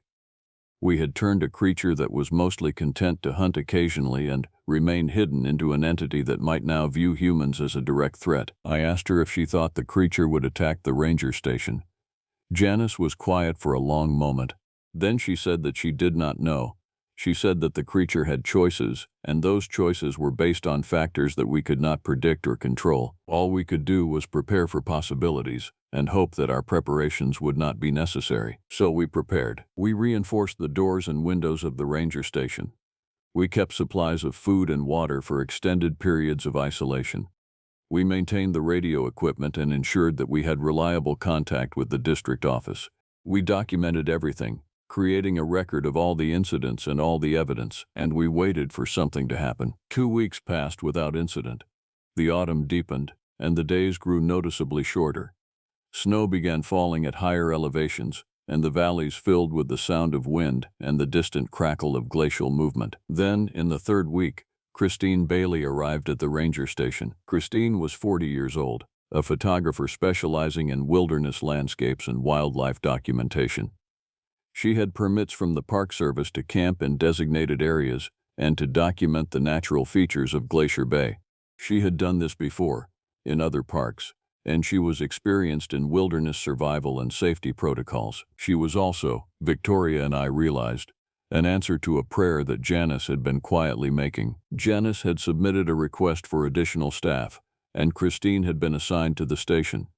But her real purpose, as Janice revealed to us privately, was to serve as a witness. Janice explained that if there was ever going to be a real investigation into the creature's existence, we would need documented evidence beyond footprints and claw marks. We would need someone to photograph the creature itself, or at least the result of its activities, in a way that could not be explained away through bureaucratic dismissal. Christine understood the assignment. She understood the risks, and she had volunteered for it. She told us that in her previous work, she had heard rumors and legends about creatures in remote areas. She had become interested in the possibility of documenting evidence of things that mainstream science had declared impossible. She had made the decision to dedicate her work to that pursuit, even if it meant putting herself in danger. Victoria was not happy about this. Victoria thought Janice should have consulted with us before bringing someone in who might become a target for the creature. But Janice argued that the situation was deteriorating anyway, that the creature was becoming more active and more aggressive, and that we needed documentation of that escalation if we were ever going to convince anyone that the threat was real. So Christine settled in at the ranger station, and we expanded our small community to 5 people. For a week, everything was quiet. Almost too quiet. The creature seemed to have withdrawn, or at least to have stopped making its presence known. We settled into a routine, and I remember thinking that maybe the threat had passed, that maybe the creature had decided to avoid the ranger station and the humans who occupied it. Then, on a night of nearly full moon, everything changed. The sound came around midnight. It was that hybrid scream howl that I had come to recognize, but it was different from before. It was not a single vocalization. It was multiple vocalizations, overlapping and echoing off the mountain walls, creating an acoustic effect that made it impossible to determine how many creatures were producing the sound. We all woke simultaneously. Victoria, Janice, Christine and I were all awake and moving within seconds. The only one still in bed was the additional ranger who had been sleeping in the lower bunk. We gathered in the main room of the station, and Janice told us to kill the lights. We did, plunging the interior into darkness, and we positioned ourselves to observe the world outside through the windows. What we saw in the moonlight was something that I have spent the last 3 decades trying to reconcile with everything I thought I knew about reality. There were 4 of them, 4 large shapes, moving around the perimeter of the ranger station with an organization and purpose that was utterly terrifying in its clarity. They were massive, easily 7 to 8 feet tall, covered in dark fur that seemed to absorb the moonlight rather than reflect it. They moved on 2 legs, but with that same hunched posture that Aaron Murphy had described. Their arms were long and powerful, with claws that extended nearly a foot from their hands. But what struck me most was the way they moved together. There was no confusion, no chaotic circling. They moved as if coordinating their actions, as if communicating without sound, as if executing a plan that had been established long before they arrived at our door. They did not attack. They did not try to force their way inside.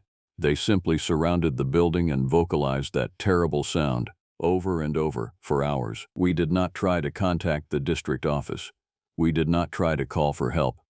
We understood, without discussion, that help would not arrive in time, and that attempting to call for it might trigger whatever violence these creatures were capable of inflicting. Instead, we waited. We watched as the creatures circled the building and vocalized their strange hybrid howls. We watched as they tested the doors and windows, pulling on the frames with enough force to make the walls creak and strain, but not enough to actually breach the structure. And we listened to what might have been communication between them. Sometimes they would fall silent, and then one would vocalize, and the others would respond in a pattern that seemed almost musical in its complexity. It was a conversation. It was dialogue between intelligent beings. Around 3 in the morning, the vocalizations changed. They became quieter, more focused. And then I realized what was happening. I realized that they were imitating something. They were producing sounds that were almost, but not quite, human. One of them was attempting to recreate the sound of a human voice. It was distorted and strange, but I could hear the pattern of speech underneath it. The creature was trying to communicate in a form that we could understand. It was trying to bridge the gap between its mode of expression and ours, but the message was lost. The sounds it produced were too corrupted by the physiology that was producing them, too transformed by the shape of a mouth and throat that were not designed for human speech. After several minutes of attempting this communication, the creature fell silent. The four of them ceased their circling and retreated back into the forest. Slowly the sounds faded, and then there was only the wind and the distant sound of the glacier moving. We did not move from our positions for another 3 hours. We waited to ensure that they were truly gone, that this was not some temporary withdrawal before a violent assault, but they did not return. When the sun rose, we opened the doors and examined the exterior of the ranger station. The evidence of what had occurred was unmistakable. Claw marks gouged deeply into the wooden frame of the building, massive tracks in the soft earth showing the weight and dimensions of the creatures that had made them. And, most disturbingly, evidence of their attempt to imitate human speech, recorded in the way certain sounds had been produced against the windows and doors, as if they were trying to create language through percussion and vibration. Christine had captured photographs of the creatures in the moonlight. The images were grainy and not entirely clear, but they were undeniably photographs of something large and bipedal moving around the ranger station. Janice immediately radioed the district office.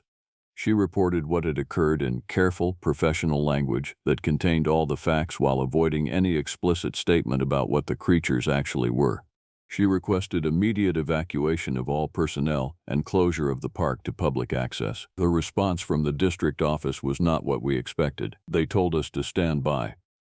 They told us that they would need to verify what we had reported. They told us that additional rangers and personnel would be arriving within 48 hours to assess the situation and determine appropriate action. In those 48 hours, 3 more events occurred that would fundamentally shape everything that happened afterward. First, Victoria discovered that the additional ranger who had been assigned to our station had disappeared sometime during the night. His bed had been slept in, but his person was nowhere in the building. We found evidence that he had gone outside at some point, but we found no body, no clothing, no indication of what had happened to him beyond the obvious conclusion that the creatures had taken him. Second, Christine reviewed the photographs she had taken and discovered something in the background of one of the images. There was another structure visible in the distance, partially obscured by trees and darkness. It was not visible to the naked eye from the ranger station. She had only noticed it when zooming in on the digital images. It appeared to be a dwelling of some kind, made from wood and stone, constructed in a way that suggested intelligent design. And third, Janice revealed something to us that she had been researching privately.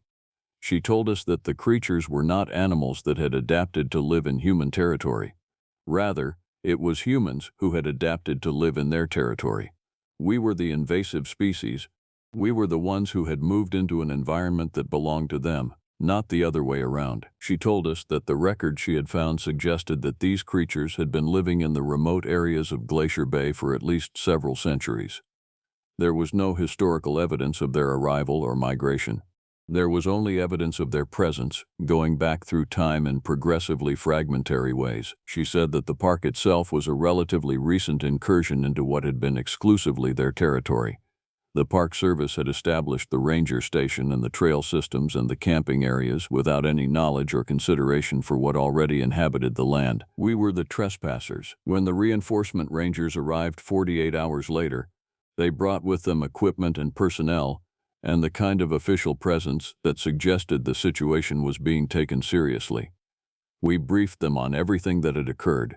We showed them the evidence. We provided them with Christine's photographs, and then we waited to see what they would do with that information. What they decided to do, after conferring with the district office, was to close the park to public access. They issued an official statement stating that the closure was due to unstable terrain and potential glacial hazards. No mention was made of the creatures. No acknowledgement was given to the events that we had documented. The park was simply closed, and access was denied. Over the following weeks, additional personnel arrived. Scientists, officials, consultants from various government agencies. They conducted surveys and interviews and investigations. They reviewed all the evidence that we had documented, and then One by one they departed. No official findings were ever released.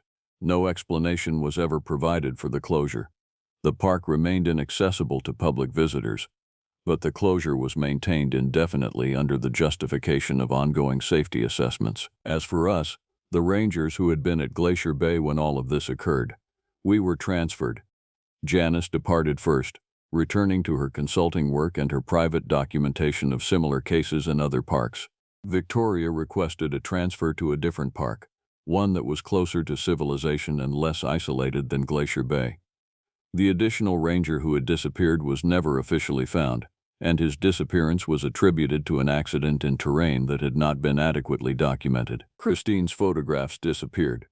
I never found out what happened to them, but I suspect they were classified or destroyed or otherwise removed from public circulation. Christine herself left the Park Service and returned to private photography work.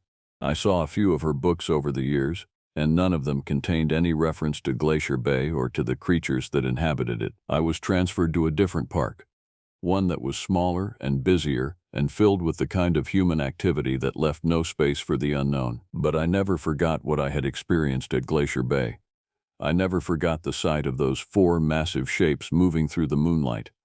I never forgot the sound of that attempted communication, the effort to bridge the gap between two fundamentally different forms of consciousness. And I never forgot the understanding that came with all of it. The understanding that there were places on this planet that belonged to other intelligences, other beings, other forms of consciousness that were just as aware and just as complex as we were. The understanding that our expansion into wild spaces was not a matter of discovering an empty wilderness and claiming it for human use. It was an invasion of territories that had been inhabited and organized and defended for centuries. The creatures at Glacier Bay did not attack the ranger station to try to harm us. They attacked to demonstrate that the land belonged to them.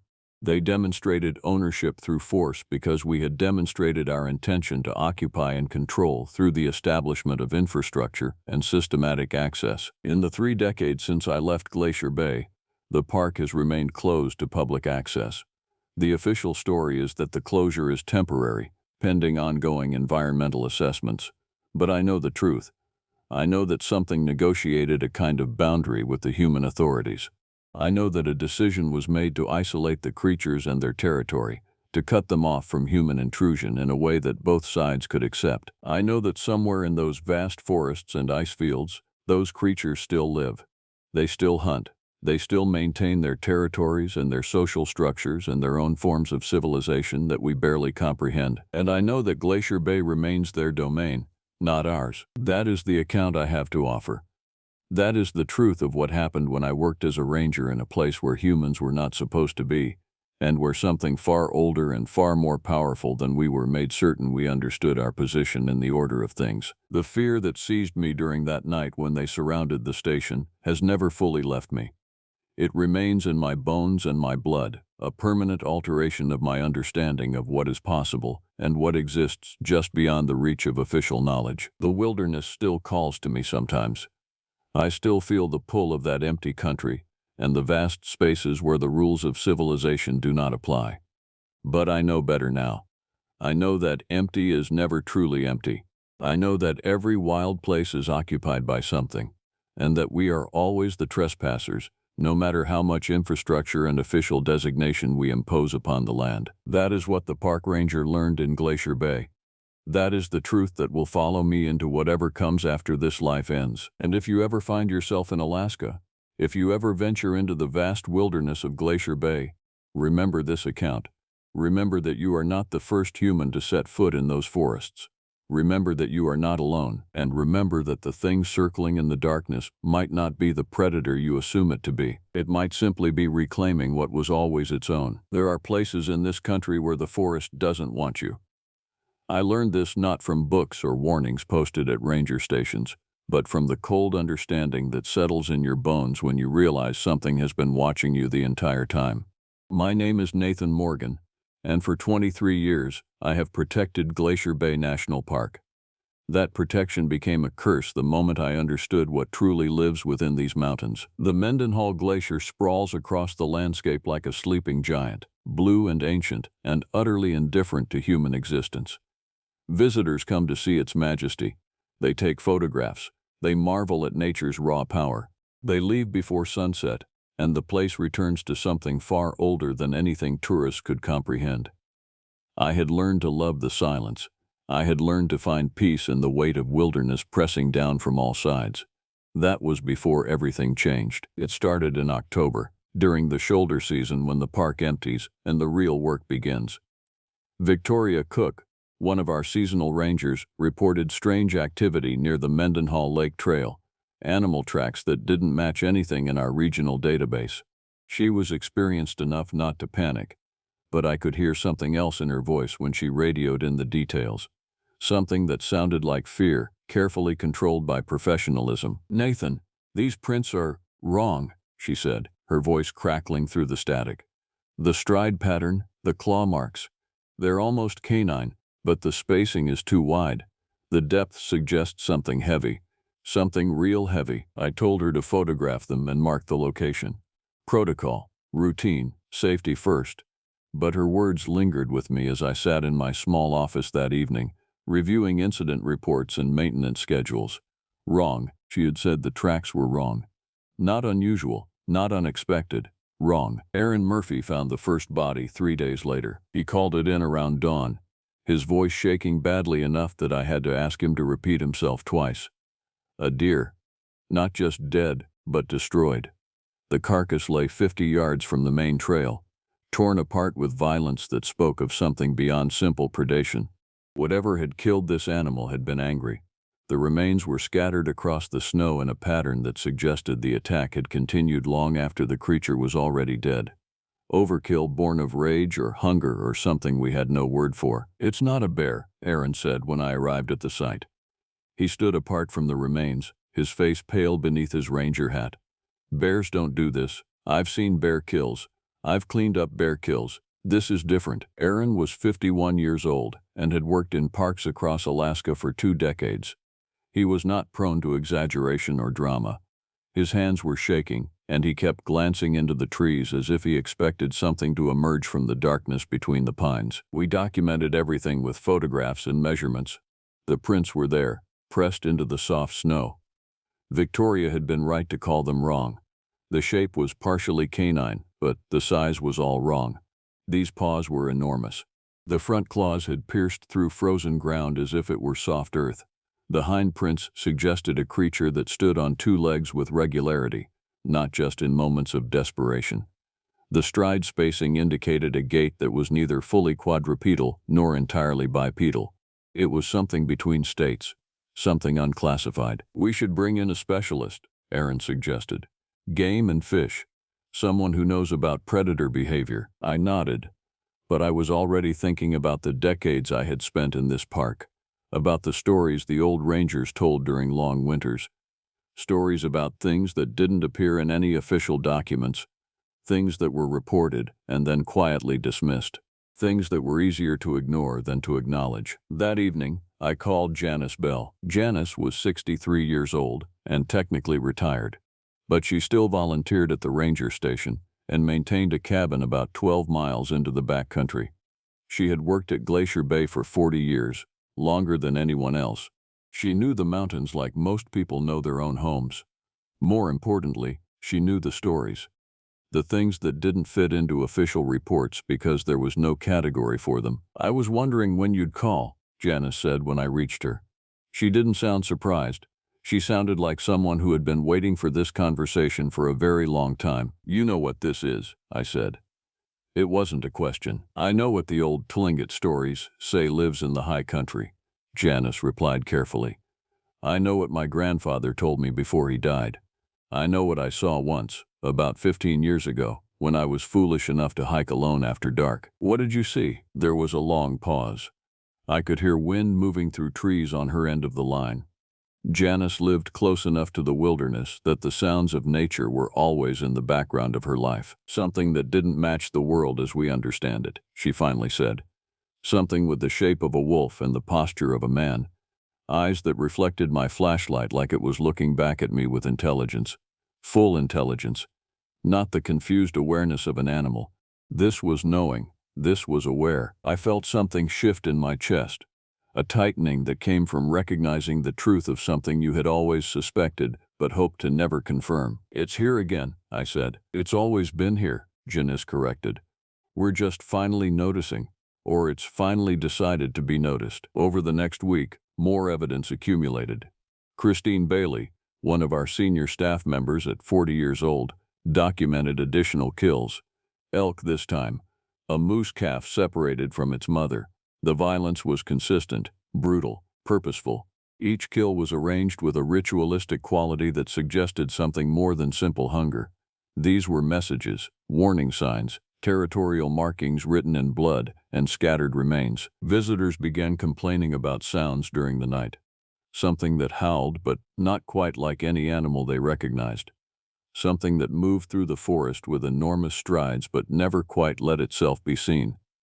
The reports we filed were vague, non-committal, equipment problems, wind patterns, animals in distress. We used all the language we could find to avoid naming what we were actually describing, but I knew what we were dealing with.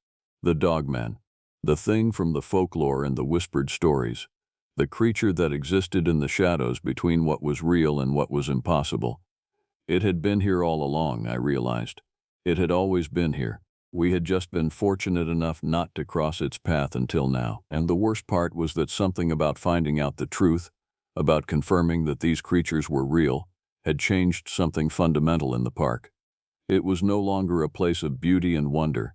It had become a hunting ground.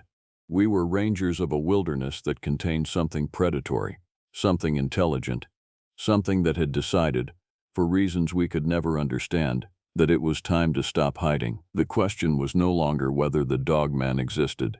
The question was what it wanted, and why it had chosen this season, this place, this moment to reveal itself. We closed sections of the park.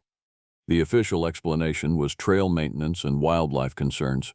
The actual explanation was that we were frightened and had no idea how to protect the people in our care from something that shouldn't exist. Victoria came to me on the third day of the closures. She had been conducting solo patrols near the glacier access points, and her expression told me immediately that she had found something significant. "It's hunting a pattern," she said, spreading satellite maps and trail documentation across my desk. Victoria was 31, sharp, observant. She had the instincts of someone born to work in wilderness. "Look, the kills have been positioned to create a perimeter, marks made at the boundary of what it considers its territory." I studied the maps. She was right. The kills formed a rough circle around the most remote sections of the park, the area where the Mendenhall Glacier descended into places where humans rarely ventured, where the ice and rock and ancient stone created caverns and overhangs and spaces that could hide almost anything. "It's driving them out," Victoria continued, "driving visitors and rangers away from somewhere specific, somewhere it doesn't want us." "The glacier itself," Janice said from the doorway. She had arrived without knocking, moving like someone who still carried the habits of long decades in the wilderness.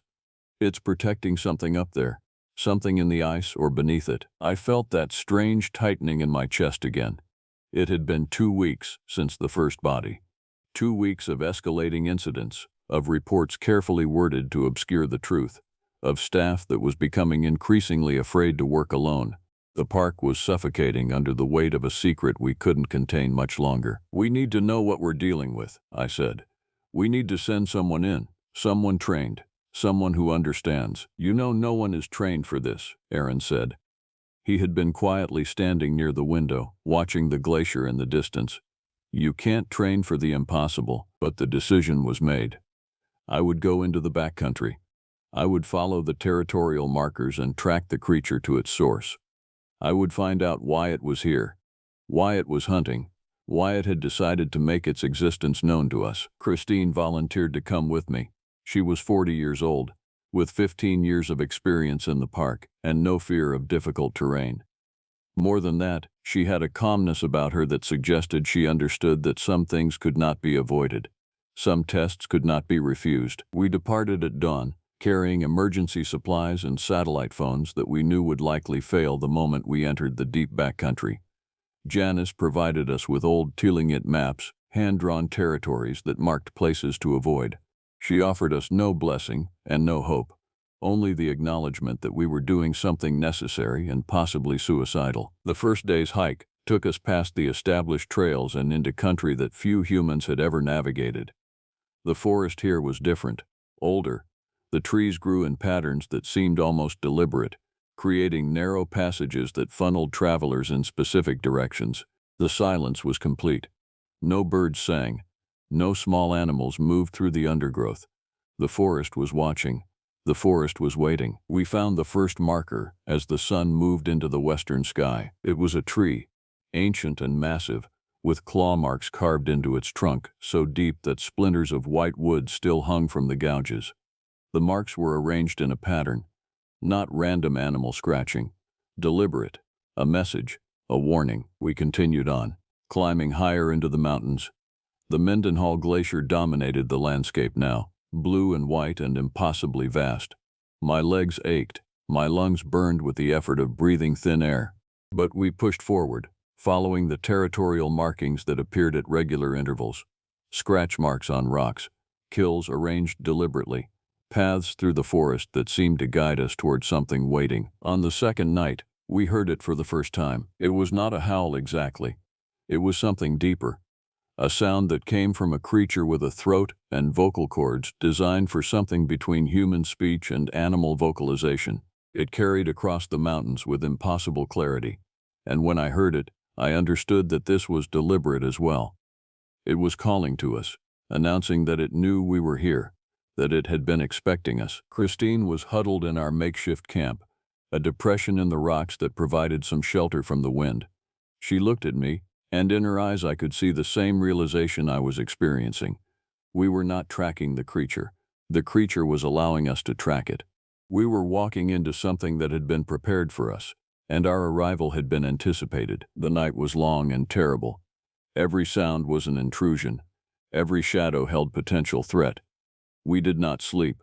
We sat back to back, keeping watch on the darkness, knowing that no amount of vigilance would protect us from something that existed in places we couldn't see. When dawn came, we continued climbing. The glacier path became narrower, more difficult. Ice gave way beneath our feet, requiring careful steps. The air was so cold that breathing felt like inhaling needles.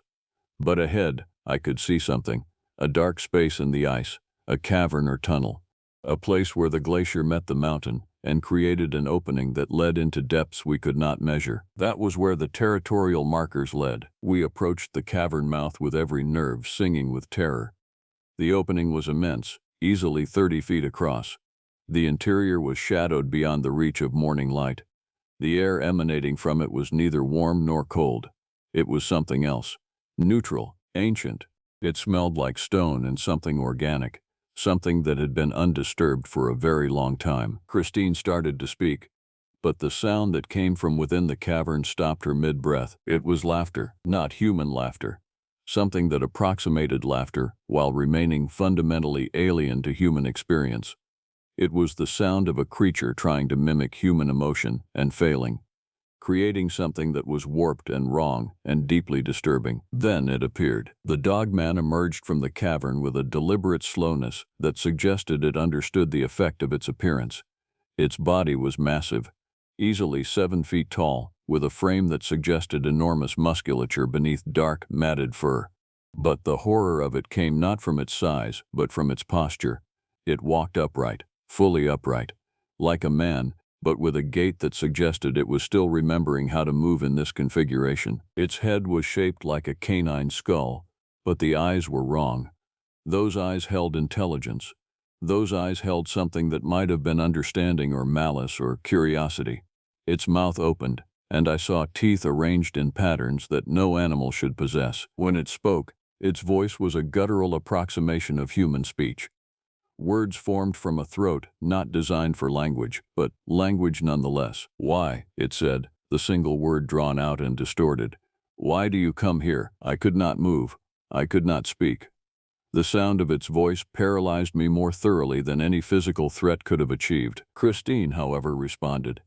She stepped forward, and her voice, though shaking, was steady. "We need to know what you are," she said.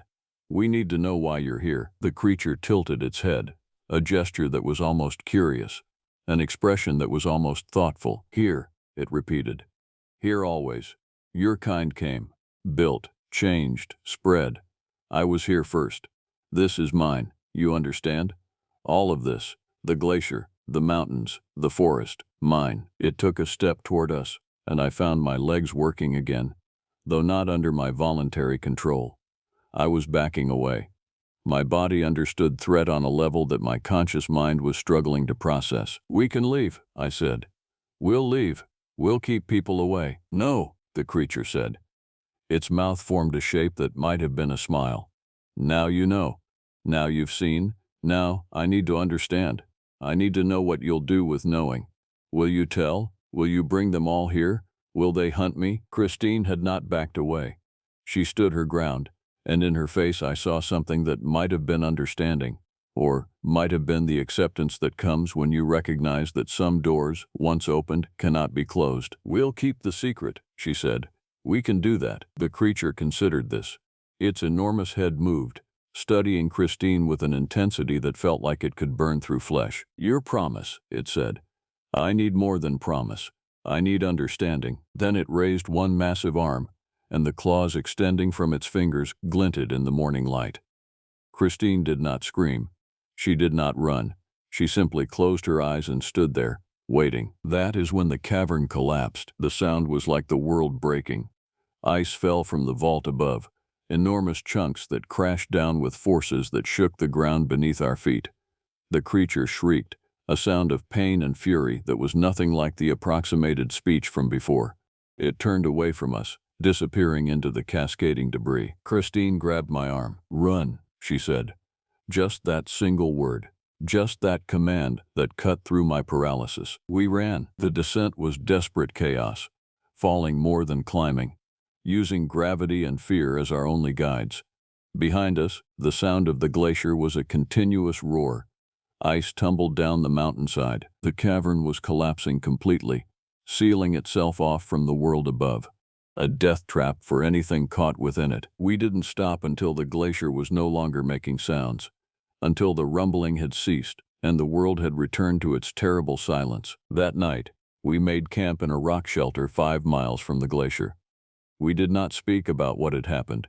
We did not discuss the creature or the cavern or the moment when we had stood face to face with something that should not exist. We simply sat in the darkness and listened to our own breathing. It took us 2 days to return to the ranger station. The hike down was slower than the climb up had been. Our bodies were exhausted, our minds fragmented by what we had experienced.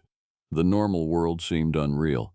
The established trails felt like photographs of places that could not possibly be solid. When we arrived, Janice was waiting. She took one look at us and nodded, as if she had already understood what we would find, as if she had been waiting for this confirmation for the entire duration of our absence. "It let you leave," she said.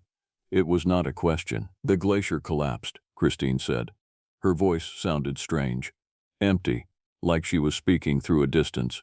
"The cavern closed. We don't know if it survived." Janice made a sound that might have been laughter. "Of course it survived. Creatures like that don't die from collapsing caves. They die from being forgotten. They fade when no one believes in them anymore." "Then we don't tell anyone," I said. "We seal the records. We reroute the trails. We make this a place people don't want to go." "Already done," Victoria said. She emerged from the station with a folder of official paperwork. The geological survey found concerning ice instability around that section of the glacier. "We've officially closed access to the upper reaches. No one can go up there without special authorization, and we'll make sure no one gets that authorization." "What about the bodies?" Aaron asked. "The kills? They'll draw attention." "Natural predation," Janice said. "We'll complete all the reports using known predator behavior, combination of bears and large carnivores, standard wildlife management issues." It was decided without discussion or formal agreement. We would protect the secret. We would keep the knowledge of what lived in these mountains contained within our small circle of rangers. We would become custodians of a truth that could never be shared, guardians of a creature that was far older than any of us and far more dangerous than anything human civilization had created. But secrets have weight. Secrets have gravity. They pull at you, drag at the edges of your consciousness, demand acknowledgement. In the weeks that followed, things changed at Glacier Bay. The park remained open, but visitors reported feeling watched in ways they couldn't articulate. Hikers cut their trips short. Campers complained of sounds during the night. Some people simply said the place felt wrong, felt dangerous in ways that had nothing to do with weather or terrain. We never found the creature again. The section of glacier around the collapsed cavern stabilized but remained forbidden. Ice and rock had sealed the entrance completely.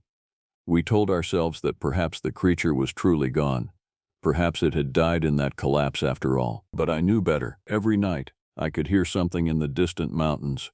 A sound that was almost like wind but not quite. A sound that carried intelligence and intention. A sound that reminded me that there were things in this world that existed beyond the edges of human understanding. Things that watched us as we watched them. Things that had been here long before we arrived and would remain long after we were gone. Christine began the process of transferring. She put in for a position at a park in the lower 48. When I asked her why, she would only say that she needed distance from this place, that staying here would slowly break something inside her, that the knowledge of what lived here was too heavy for her to carry indefinitely. Janice remained, as she always did. She moved between her cabin and the ranger station with the ease of someone who had made peace with her surroundings. When I asked her if she was afraid, she simply smiled. "Fear is for people who still believe the world makes sense," she said. "Once you understand that we share this land with things we can never fully comprehend, fear becomes something smaller, more manageable. You stop expecting safety and start appreciating the moments when danger simply chooses to let you live." Aaron requested a transfer after seeing scratches on his cabin door that could not have been made by any known animal. Scratches that seemed to follow a deliberate pattern. A message, a reminder that we were being watched even in places we thought were secure. Victoria stayed. She became obsessed with the territorial markers, mapping them with increasing precision. She developed theories about the creature's movements, its hunting patterns, the way it had carved out boundaries within the park. She was trying to understand it, I think, to apply reason and science to something that existed beyond the reach of both. 3 months after our descent from the glacier, I received a call from a ranger working a park 200 miles to the north. There had been kills there, animal remains arranged in patterns, territorial markings in remote areas, prints in the snow that didn't match any known species. "Have you seen anything like this?" the ranger asked. I told him no. I told him I had no information to share. I told him it was probably bears. But I was thinking about what Janice had said, about creatures fading when they were forgotten, about the possibility that the dogman was not isolated to Glacier Bay, about the possibility that there were many of them, scattered across the wilderness, hidden in places humans rarely ventured, watching, waiting, existing in the spaces between human knowledge and animal instinct. The park changed for me after that. It was no longer a place of natural wonder that I had devoted my career to protecting. It had become something else, a puzzle without a solution, a mystery that deepened with every attempt to understand it, a landscape that contained secrets that were never meant to be uncovered. Every morning when I wake in my small ranger's cabin, I hear the Mendenhall Glacier in the distance. I hear the ice shifting. I hear the wind moving through the mountains, and somewhere beneath those sounds, I hear something else, a presence, an awareness, a reminder that I know something that cannot be shared, that I have crossed a threshold that cannot be uncrossed. Sometimes, on clear nights, I stand outside and look up at the mountains. The glaciers are beautiful in moonlight, clean, pure, untouched by human hands. And that's when I remember that beauty can be a mask, that wonder can hide something far darker beneath its surface, that the wilderness is not a commodity to be managed or protected. It is a sovereign entity that allows us to exist within its boundaries only so long as we respect its rules. The creature never emerged from that collapsed cavern again. At least, not in a form that I could verify. But I know it survived.